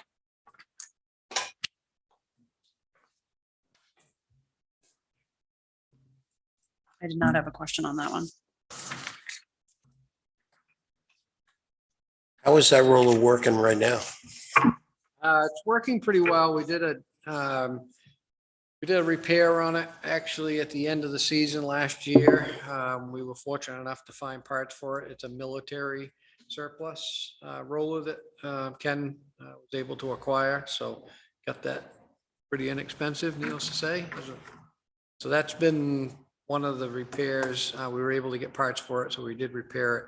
There is a potential that may get pushed off and deferred, because if things are working good and we're not seeing any significant issues with it, then we'll continue to defer that, but make sure that the funds are there. I don't think that you need to, if we go beyond that, I would not see that you would need to keep adding money, that way, because it's at the end of its funding life, if you want to call it Yep. that.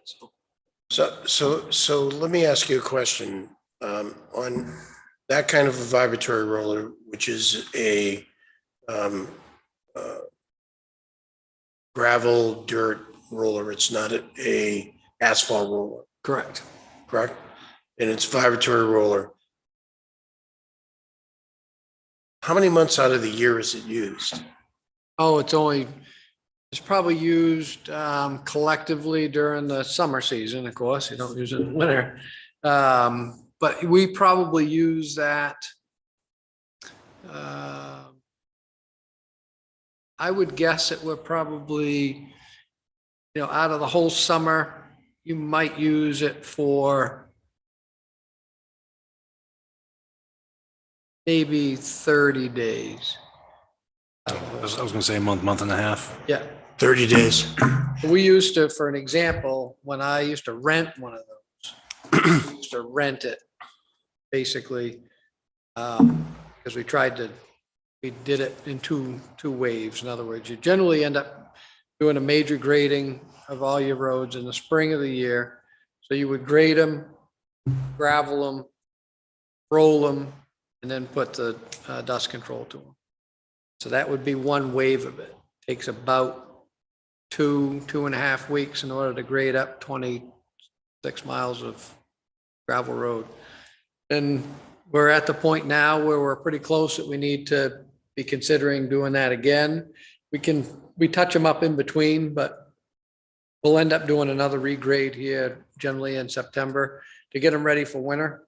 So we'll do another regrade of those roads, probably right after Labor Day. Sometimes we just did Lily Pond Road today. Right. And then the same process will happen. We'll grade them, put spot gravel in where we need to, cover ledge, whatever it is, and then we'll roll them again and Right. regrade them.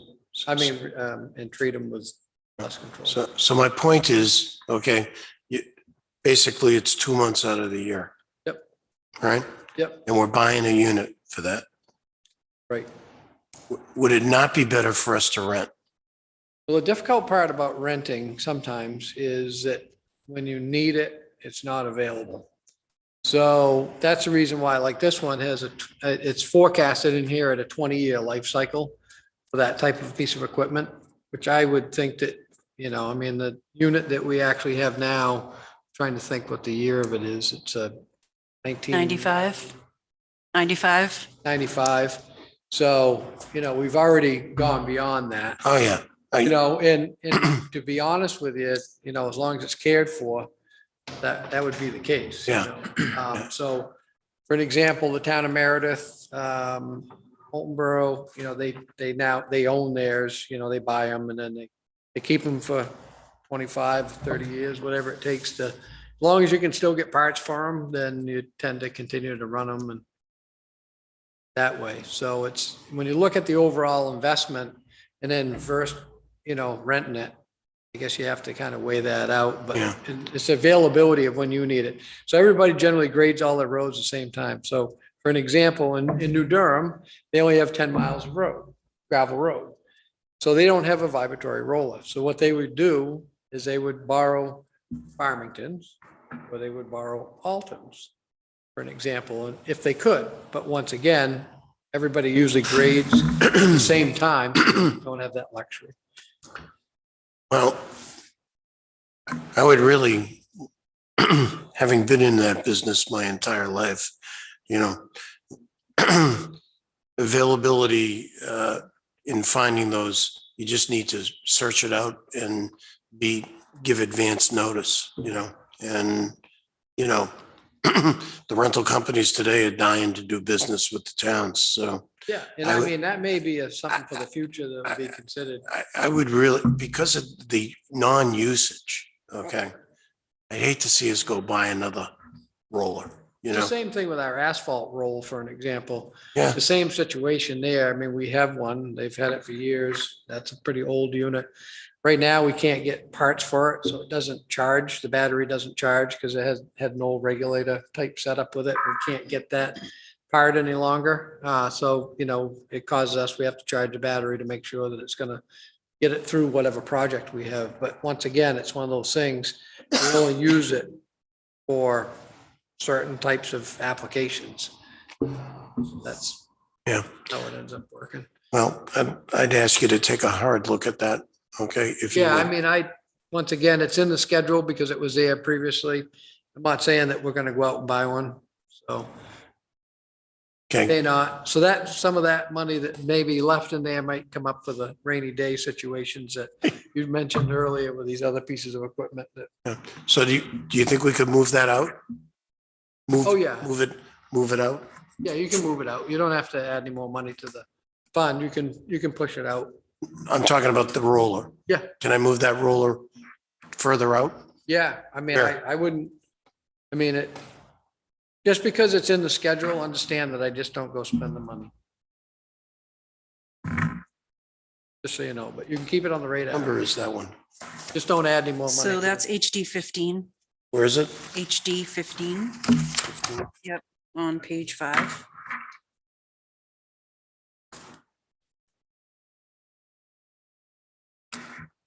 Okay, so if we move that out to 25, 26, Sure. yep, Which one? roller. Which year? What? 25 or 26? 2025, Okay. I'd say 2026. move it to 27 as long as you get parts. Well, That's the issue. Well, the parts. he's got 250 grand there. I saw nothing in 26, so I'm moving it to, Turn the page, you'll see on 26. is there? Yeah, that's, so on that next page, Guy, those are all individual funds. That's not from the highway equipment fund. You talking about page 6? I was. Yeah, those are all individual funds. All right, That- so we're gonna that's move, different. we're gonna move that out to 2026 anyways. Okay. All right. Okay, GM vehicles, 2023, trade and replace 2008 Dodge Caravan with a like vehicle for use of by the town. We have a custodian? Yes, we do. Oh my goodness, She's sitting right there. just kidding. I don't like that word custodian, okay? We need to find a better name, like beautification person, Making things smell very, very nice. So, okay, so the vehicles, The town buys me stuff. That's right. I think we talked about that. We did, we before. talked about it last year. Last year and about the year the van was before. going to you Yeah, but now it's Yep. really, Yeah, Yeah. right, really Yeah. on Right. its last. So on the plan, that's on page 7. page 7, Grounds and maintenance. great.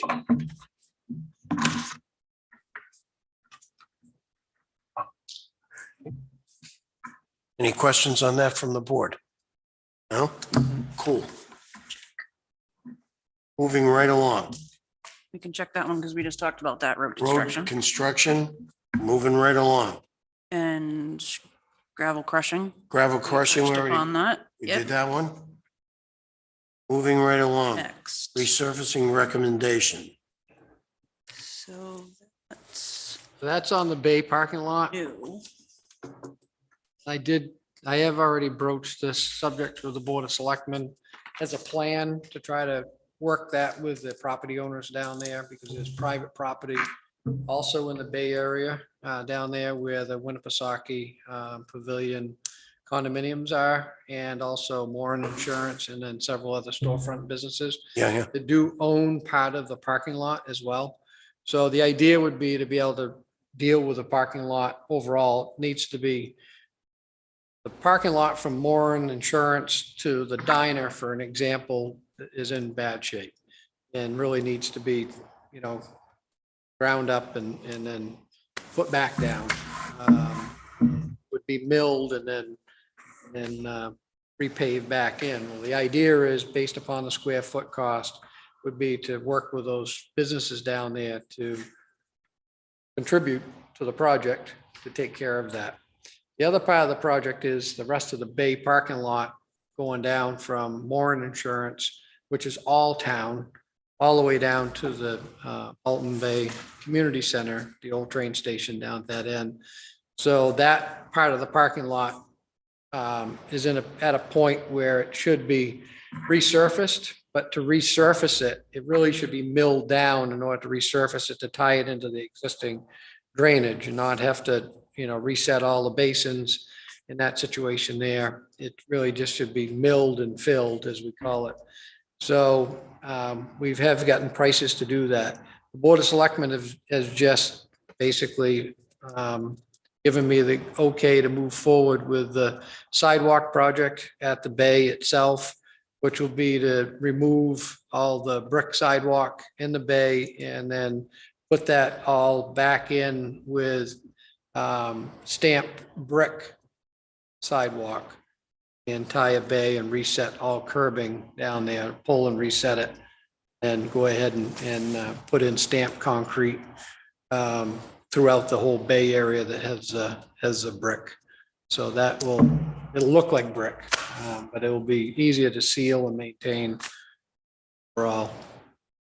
Okay. So is this going to be listed under the highway department or is that grounds and maintenance? As far as the parking lot project? Yeah. Um, Like where would I end up? I put it under highway, but I don't know if that's technically. I mean, it's should be really a grounds not, and it's not maintenance a item. highway. I mean, it's a parking lot for a common property that's I mean, some people would, I mean, it is a recreational area, but it's, you know what I mean, as far as overall, because you have the town docks there, you got the bandstands, which are activity event, and it's also an event area, as well as swimming area is down there. And It probably would be where the wall is. It'd be category is the Yeah. retaining. Okay, so that's highway. Yeah, It's on our highway. that's on the highway, the wall is. Yep. Okay, wherever, I mean, Yeah, it just needs, I just wanted to put it in a right home. yeah, no, that's. Okay. Yeah, it's considered other highway department Oh, section. okay. It's a project that I would manage. I mean, Should it have a name of its own? It does. What page is that on? Bay parking lot improvements, What page? 6. 6? On the highway budget? It's Yeah, it comes under under other. the section on the plan that says other highway departments, but each item on this page 6 has its own fund. So that's Parking, That's HD day 32. parking lot improvement, Yeah. 140 grand, right? It is, it's listed on the plan as 100,000 because you do know for sure that $40,000 is coming from a donation? Correct. Yes, okay. Well, it'd be their contribution from the private piece. That's what we've added in there. Yep. So on the plan, it's only listed as 100,000. 100,000. Okay, I got it. Okay. Yep, All right.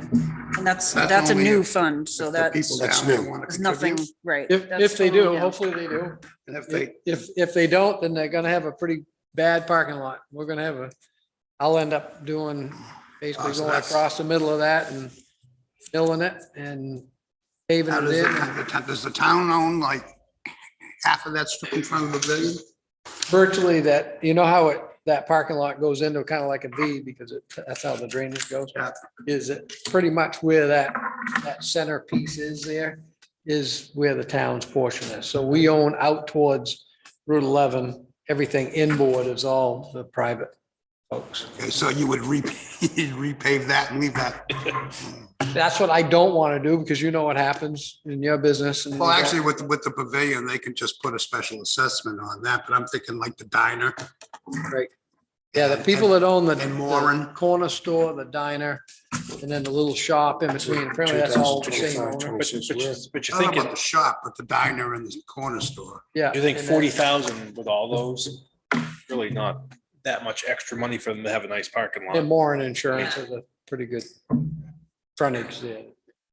You know, that's a very good deal for, Well, you got Moran, you got Richie D'Angelo, who's got the corner store.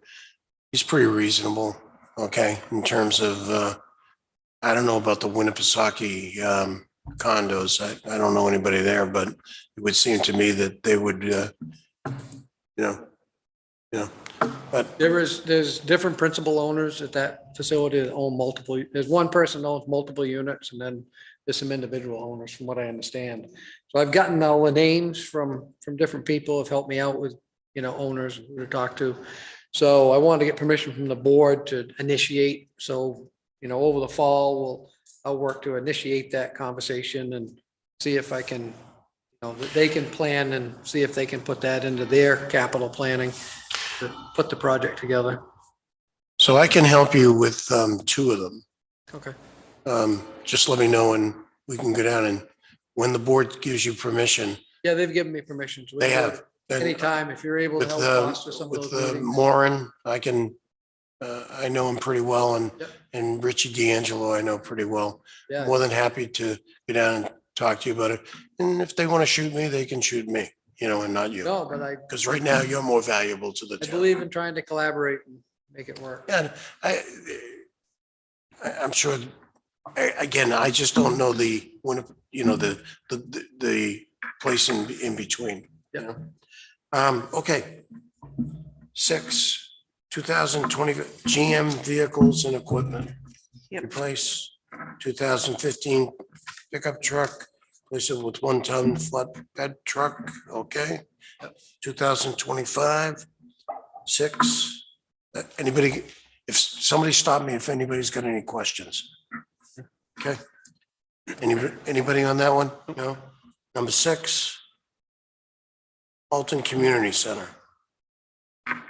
Replacement system, upgrades to exterior decks, siding paint, mechanical funding. How does that come into the highway department? It doesn't, it falls under other grounds and maintenance. Oh, other grounds and maintenance. Yep. Okay.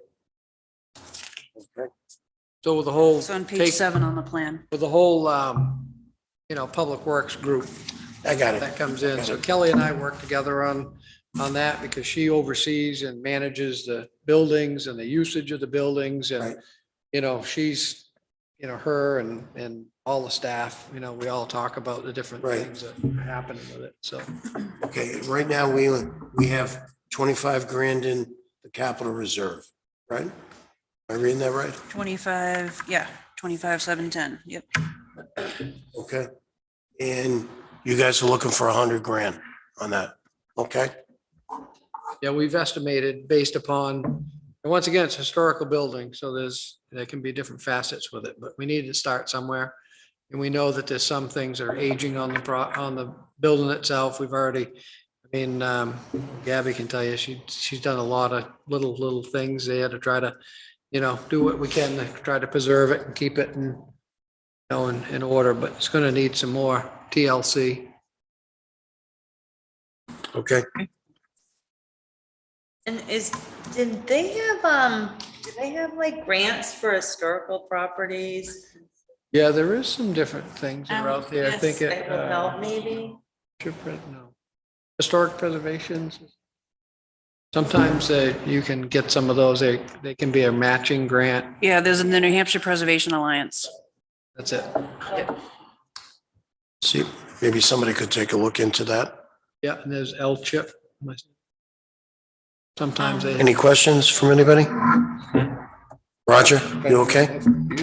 Okay, number 7, 2026, Pearson Road Community Center. Repairs roof, floor replacements. Okay,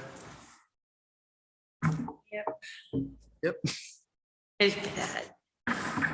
and we have $5,000 there. Yep. So, okay, wow.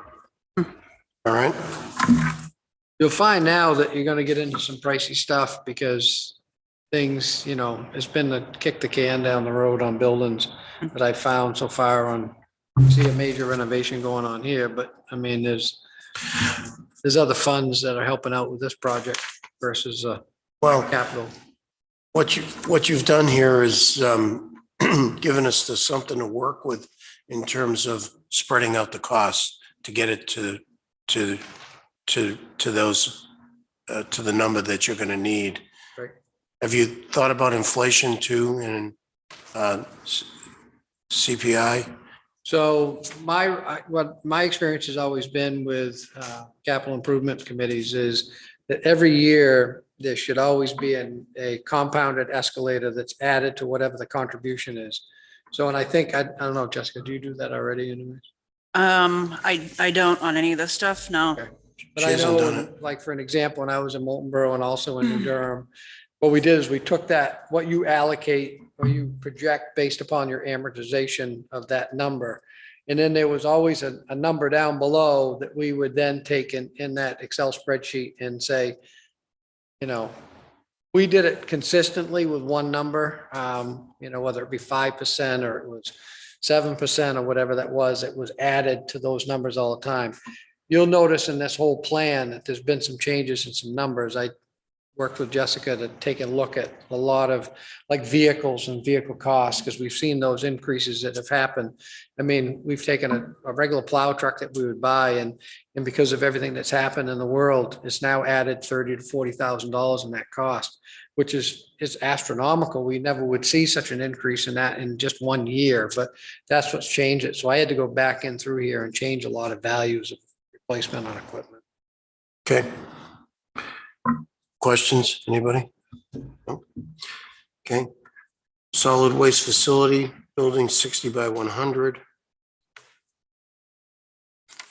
So that's, So is that is that coming out of like the recycling fund Yeah, or so something? there would end up being, that recycling fund won't be quite as healthy after they take the loader out of it, but that fund, if I remember right, it was at right around 400 and some odd $1,000 before we took the loader out. So it'll probably be 280. $180,000 out of that. So it'll have a few $100,000 in it. So there really should be a cost share between the recycling and then based on the town.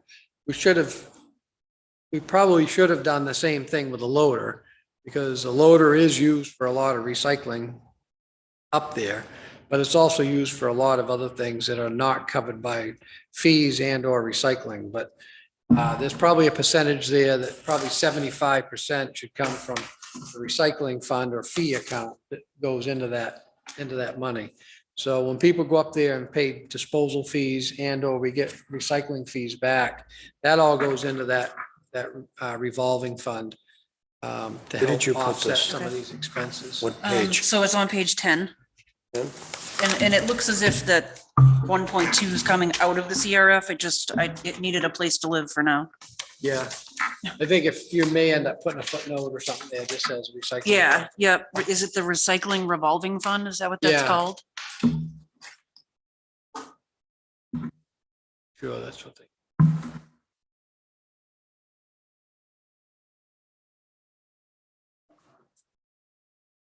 There is a plan that had been previously developed many, many years ago, engineered plan for a drive-through facility. I think Scott had mentioned that last year. Yeah. Yeah. And Scott wanted to be here tonight, just in case you had any questions about it, but yeah, had a family emergency that he had to attend to with his dad, so. He could speak more to it. He and I have talked about it. Where the location, I mean, the site location up there is set up for it. It will eliminate some of the other buildings to consolidate it all into one spot. And then everything would be done virtually underneath, very similar to what you have right now with stuff being disposed of over there in the wall area. It'd be very similar for that for MSW, and then recyclables would be dealt with in that. Okay, so does this 1.2 million include all the equipment? Some of the equipment that's currently there would be repurposed into the facility itself, but it does, from what I understand from Scott, when he and I talked about it, it would take care of any additional equipment that would be needed. So it's not just the building. It's not just the building. No, the building itself is, it's basically a steel structure, steel building Right. itself, which is more of is a shelter, but, has Right. it is semi-insulated that way in certain areas where staff would be or other equipment. Okay, Can I ask a stupid question? Yeah. What does the M stand for in MSW? Oh, and municipal solid waste. Oh, municipal, okay. any questions on the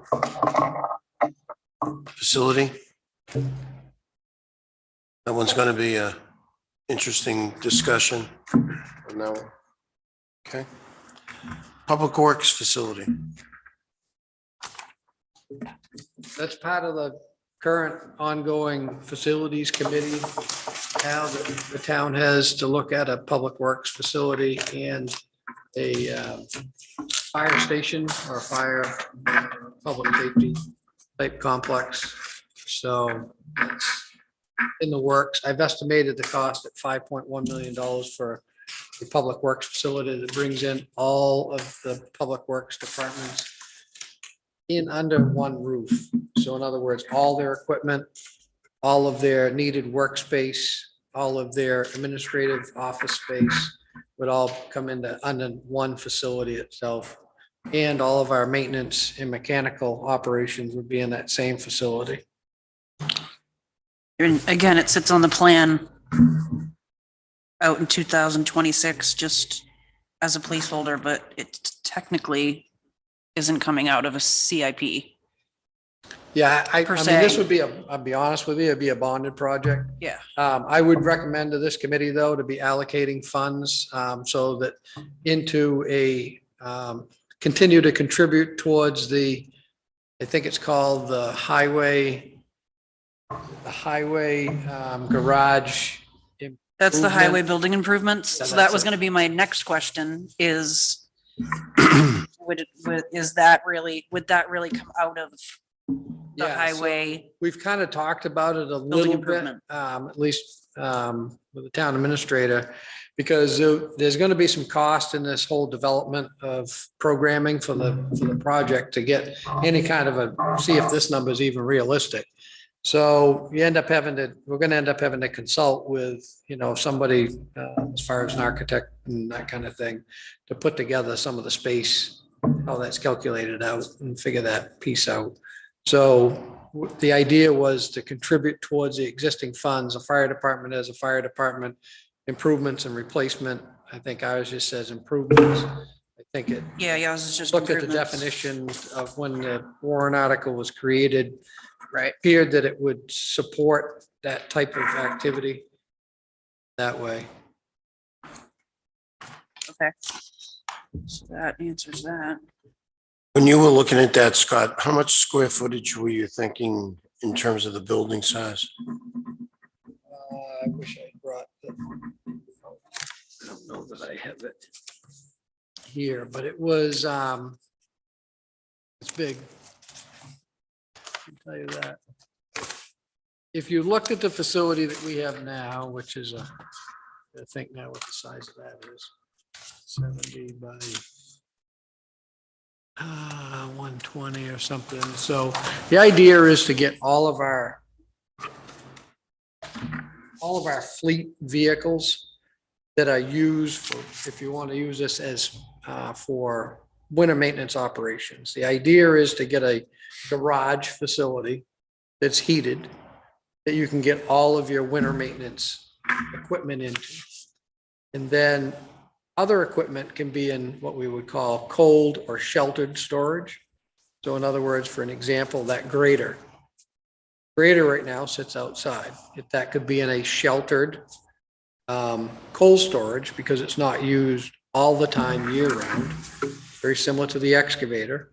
Anything you can do to just shade it, keep it out of the weather elements, It lasts longer. type of thing. What's that? It lasts longer. It lasts longer, exactly. It helps extend life cycle.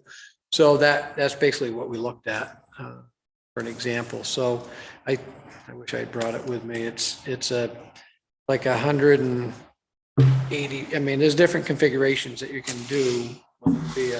I didn't do it by number of bays. Ideally, we'd want to have a building that you could drive in one end of the garage and come out the other end of the garage and then park all the equipment off of it, so that everything drains into a center drain system, and that's how that all, and you can put all your plows and all your equipment on it. But winter maintenance operations is a key in that whole piece to designing the actual housing structure, and then being able to have workspace.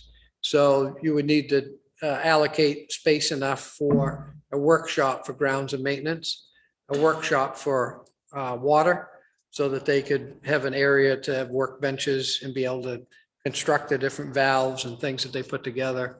And then having general mezzanine storage for different components, such as the water department's valving, maybe for different stock of materials for grounds and maintenance, mechanical end of things we have right now. We have areas to store filters and nuts and bolts and all that kind of stuff. And then the administrative offices. Yeah, so it would be a one-stop shop. So if you want to pay your water bill, you came to the Public Works building. There would be administrative staff there in order to take your money and do your payments. And same thing with all of the staff that's there. They would have space to work. Right now, the staff, we meet in the garage. We don't have there's no kitchen, there's no break room, there's one bathroom that everybody shares and type of thing there. No shower facilities, no locker facility.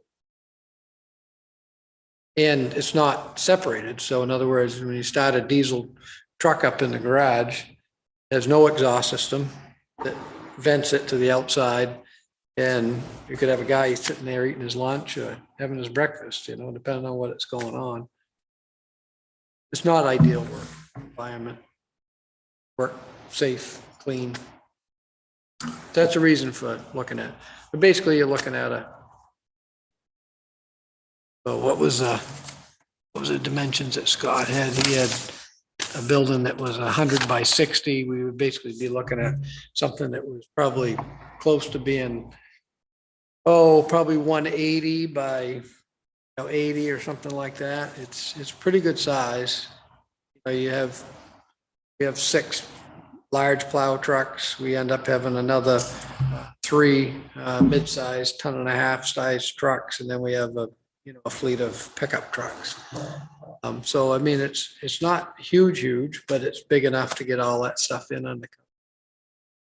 The other incidental things, trailers and chippers and those things, can be on, sheltered areas which are off of it, similar to shed roof areas. That space doesn't cost as much. It's the administrative office space that probably costs the most. The rest of the garage space doesn't cost as much. Yeah, that's why I wanted to ask you, what was the square footage? This, 5.1 million can, I You did know, two different it- cost analysis on it. One was based on garage space by square foot. Yeah. Cost, I didn't bring it with me. But, and then the administrative office space, we've calculated out a rough idea as far as what we would need for that area. And then we did a square foot cost. Yeah. I came up with that. okay. I All think I think I'm in the ballpark, but once again, right now, things, as you know, just mentioned about the hospital situation, that kind of makes me worried that way. We've looked at we're thinking that it'll be between the fire complex and a DPW complex. We'll be probably close to $12 million site. Is it all one building? No, No, we figured that the firemen don't want to listen to backup alarms. And plow trucks in the middle of the night, but it would probably end up being two separate buildings, but they would probably be looking at a public safety building instead of just a fire station. And then probably look at the old police station if they did a public safety and being able to utilize this as additional office areas for town stuff. okay. Questions, anybody? So just a comment. So historically, $20,000 is usually what gets put into that fund, that highway building improvements. How much were they putting in the fire one? Do you know if they were? Let's see. I mean, I'm estimating I did a public safety building, which was this is 20 years ago now, but I did a public safety building, it was $2.3 million. Architectural costs and, some of that initial design cost before we got into construction was, we spent $80,000 back then. So I estimate that we'd be 100 to 120,000 in some of those costs now. I don't know if that's realistic, but that's just. I think if you, just knowing what the architects and the engineers are looking at right now, for just some of the stuff that I've been doing, in terms of development, you'd probably see, about $150,000 in, for the fire station, and then probably another 150,000 for the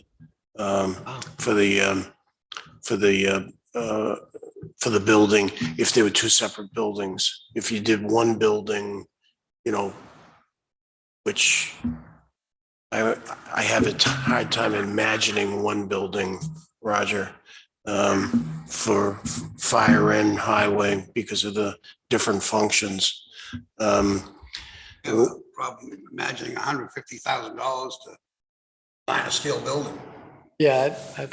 It's not just designing the steel building. Well, the administrative portion of it,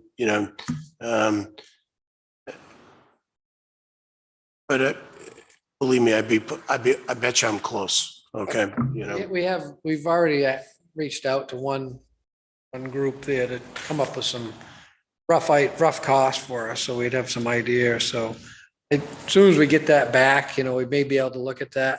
How much is in the? Right. So to answer your question about the fire department. Yep. So they do have an existing fire department building improvements. Yep. They don't put money away. Okay. I haven't seen it on the plan at all, I don't think. And how much money do It they? says $364,238. Okay. Highway one. And I had asked the chief if he had any ballpark numbers to provide, for this potential new building, and he didn't want to provide anything yet because he wasn't sure.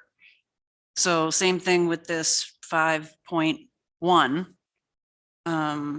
we kind of can't put away additional funds without having any concrete information. Right. So I feel like, our meetings coming up for the facilities committee and, subsequent meetings. Right. Well, I think we can get some more, both- yeah, more information down the road, Right. from the facilities committee, to kind of take a look at it. But just the cost associated with the architects and engineers has just gone up precipitously, Roger, I agree with you. It's just a steel building, but there's a lot more to it now, especially in the fire department. The administrative offices and things of that nature and actually the new codes that the state is requiring for buildings has increased the cost of what the architects have normally would just put into a design. I mean, you can get conceptuals, but they're not real drawings, that you can go out and get a bid price, with bids and specs on it. It's getting expensive. I'm doing a project right now in Manchester, 155 affordable housing units. The architectural costs will be somewhere north of 700 grand. 155 units. I had a hemorrhage. I said, guys, I'm not building the Taj Mahal here. I'm building 155 apartments, Probably all the same. Yeah, they're all the same layout, probably. Yeah, it says same plumbing, same fixtures, 155 of them. Okay. What is the big deal? Well, Frank, state code. Well, Frank, I wanted to bring my 3 wood chippers that I still own, okay, to the meeting. That's how pissed off I was. It's crazy. It's nuts. All right, unless anybody else, moving right along. Cemetery storage, equipment storage garage. I like this one already, 50 grand. All right, so I have a question as far as the price goes. Yep. Your memo indicates 50,000, but your sheet indicates 25. Jeez. What are we doing?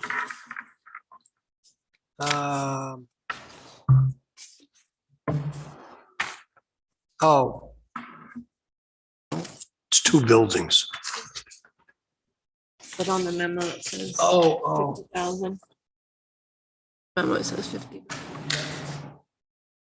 supposed to be maybe it was the unrealistic aspect of things that I didn't.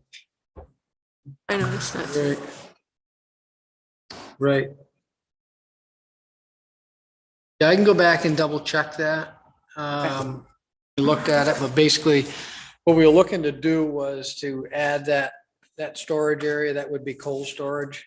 So we would put everything off season into that storage area to be able to house everything. We put a concrete slab in and be able to put the garage on it. We would probably insulate it just so for the purposes of insulating it, so it would be space necessarily this juncture. So I'm not so sure. I'd have to go back and double check as to cost estimate. Okay. That way, I don't believe that nowadays you can't build to the best of my knowledge, after just building a house, you can't build a garage 24 by 30 garage for $25,000. So I'm pretty sure I did a different square foot calculation. I'd have to go back and look at the sheet, but. All right. So another question. Do you plan on maybe potentially making a cemetery building improvements CRF, or do you want this specific to the equipment storage garage? So Because Is there a- there's nothing in existence, right? Well, actually, wait a minute. Any there. capital reserve funds for, There is actually a cemetery building improvement. So that's what that would go that under would be then. where that would go. All right, then I gotta Potentially, fix that. I mean, I'd have to, we'd have to talk. Again, Kelly and I've spent some time with the trustee of trust funds, Dave, Yeah, St. Clair. with him a little bit about, so potentially there could be consideration to use perpetual care money to help some of that out.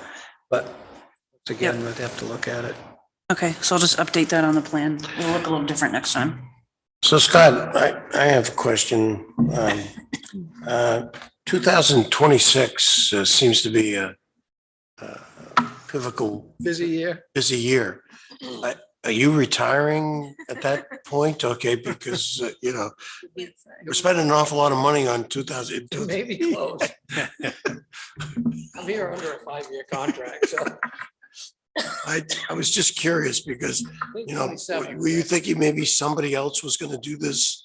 I said I'd get everything lined up for the next person in line. So. For the next guy, line it up for the next guy. Great. Okay. You're going to get back to us on that. Yeah, I'll just double check the number. I think the Okay. 50,000 is correct and the worksheet would be incorrect. Okay. based Upon what I All right. found. All right. Bay Docks retaining wall. Yeah, so that is, that whole retaining wall project has been in the queue here, I think, a little bit. And that was a question. Is that the same? Same thing. Okay. Yep. Okay. We've started to tackle that. See how things go. We've working on permitting. Hopefully this fall, if all the permitting is approved, then we'll start that project. We'll have a better idea after he's been able to do one evolution of that from Moran Insurance. He's going to do it to Shibley's waterfront. So see how it comes out. Do you have a date, a projected date? When it would all be, ideally, we would like to try to do chunks as we go down through. So if you looked at it under it's kind of I'd like to think that it was a 5-year plan. I And would say so. we were thinking, 100,000 a year type of thing to get us there, but that's kind of what we were working towards. Okay, just so we can get it on here and start working So- numbers. All right. It can only work in the fall, so it has to Yeah, it's be a short time frame. So, timeframe has to be done in small sections. so 100,000 and 2,000, and the project would be 2027, About that, yeah, 5 years, they said. 27? Okay. Great. There's an existing 101 1,000 already? 1,000 in there. Yeah. Okay. All right. We only need- Highway, GM, salt shed, real, okay, improvement right to continue funding at a rate plus escalator. And your suggestion on the escalator is, Well, I think, you can look at CPI and either look, I don't want to look at this year's CPI, yeah. or last year's. Right. Last year when we set CPI here for the town, it was at 5.9. This year, if they go with what it was, I think it was either 7.6 or 7.9. I do think that you'd want to look at some form of something to put in there versus always having to go back and readjust the whole thing. No, I think it's a good I think idea. it'll and make it easier for, I think the somebody like committee Jessica needs be to- able do that. Yeah, we need to reflect on that and come up with some sort of an escalator. So in New Durham, when I used to do I did what Jessica did there as far as doing the CPI, the CIP liaison work as far as staff, and we used 5%. Yeah. When I was in Molten Borough, I think they used I'm pretty sure I think it was 5% there. They just kept that annually and compounded everything. So your contributions were all done by 5% as well. So. Cool. Questions? Anybody? Is that it? So what you're asking is on your items to add in an escalator automatically? Well, no, I was just making that Or- recommendation across Okay. the board for Just a general, okay. just a general comment. I mean, I would do that for everything that you do in Right. in your And matrix. it's Just adding that in. I just offer that as just some way just to, good because you're the first, you guys are the first department heads coming in, so yeah, I I don't mean, know what the committee's gonna, maybe we'll discuss that once we talk to everybody. yeah, and I mean, I don't know if, Being automatic? did any of the other departments, like the PD or fire, just because they have a lot of vehicles, did they go through and adjust any of the costs on vehicles? Nope. I know the PD, well, they buy, Yeah. they lease, but Yeah. fire is doing purchase, so, Right. The PD doesn't have anything, so, oh, the PD. and doesn't. they lease all their cars anyways, Right. and so. Well, Scott, thank you. Thank you. We may have a lot of questions, or, Yeah, I'll come back. and would you anytime mind if we asked you to come back? want. Oh, I don't, Okay. Because, this is just real important to try to nail it down, try to get it more concise once we digest other departments and get your opinion on things. Right. Okay, thank you. that's it. Thank you, Kelly. Thank you very much. Okay, moving right along. Discuss calendar of meeting dates. We've got Tim Broderick, school superintendent. Coming in on August 25th, Yes. Yep. okay? And he's gonna try to bring the chair and Great, facilities director. okay, I believe I won't be here for that one. Old home week, right? What's that? The old No, home you're on week? vacation. No, that's when I'm going up Okay. north. That was close. No, it's coming up. Everything's happening this weekend. I can't okay, even. fourth meeting. We want to try to schedule that. Yes. Remaining department heads put together a plan. What's that fourth meeting? What are you suggesting? Jessica? Let's see. So what we have left, we have to talk to administration, fire, IT. So administration, fire and IT, and then building and assessing. I'm just gonna represent for building and assessing because it's super easy. Okay, So yeah, I think maybe if we went ahead and maybe just scheduled the next couple meetings. okay. All right, so let's see here. Calendar.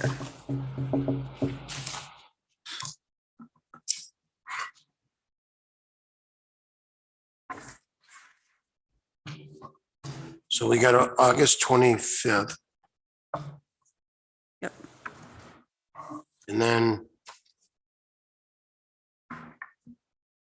we've got Labor Day weekend coming, okay.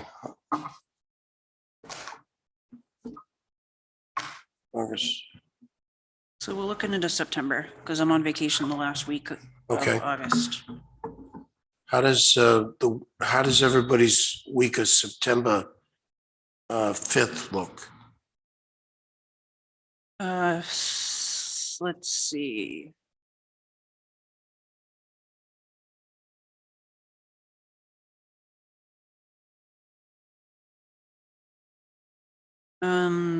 September, so the 6th, the Tuesday is free. Tuesday, the There's no 6th? meetings. 6th. Yep, that's open.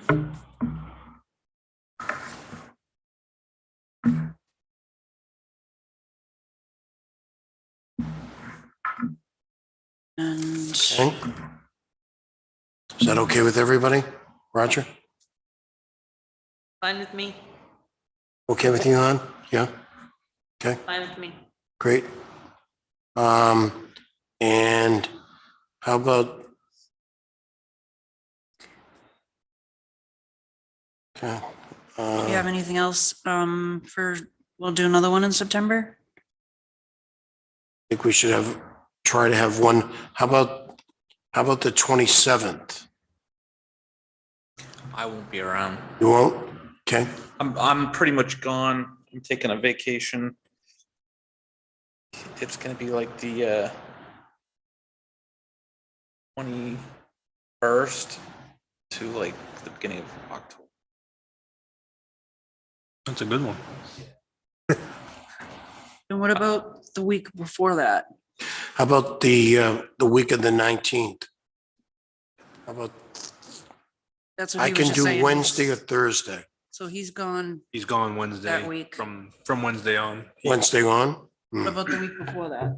How about the Week of the 4th, 11th, the how about 11th. the 12th, the week of Yeah, the or whatever 12th? day you're gonna start the week on. 11th? All right.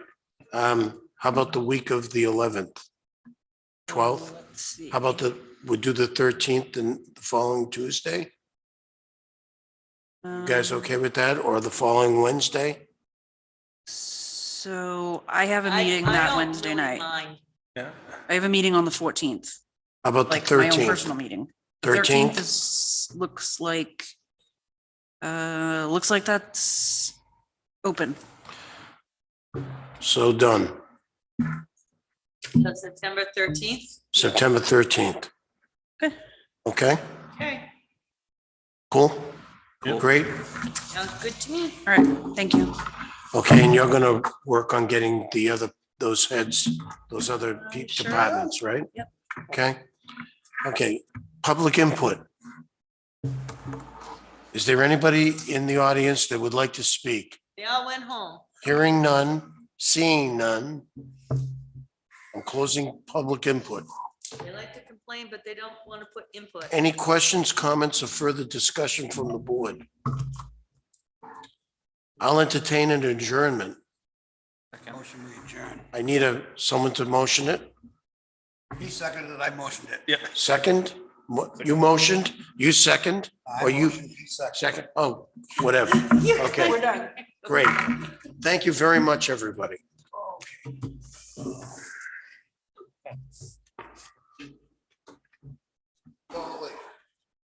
Bye-bye. Yep. See you. Have a good evening. Bye, you too. Have a good night.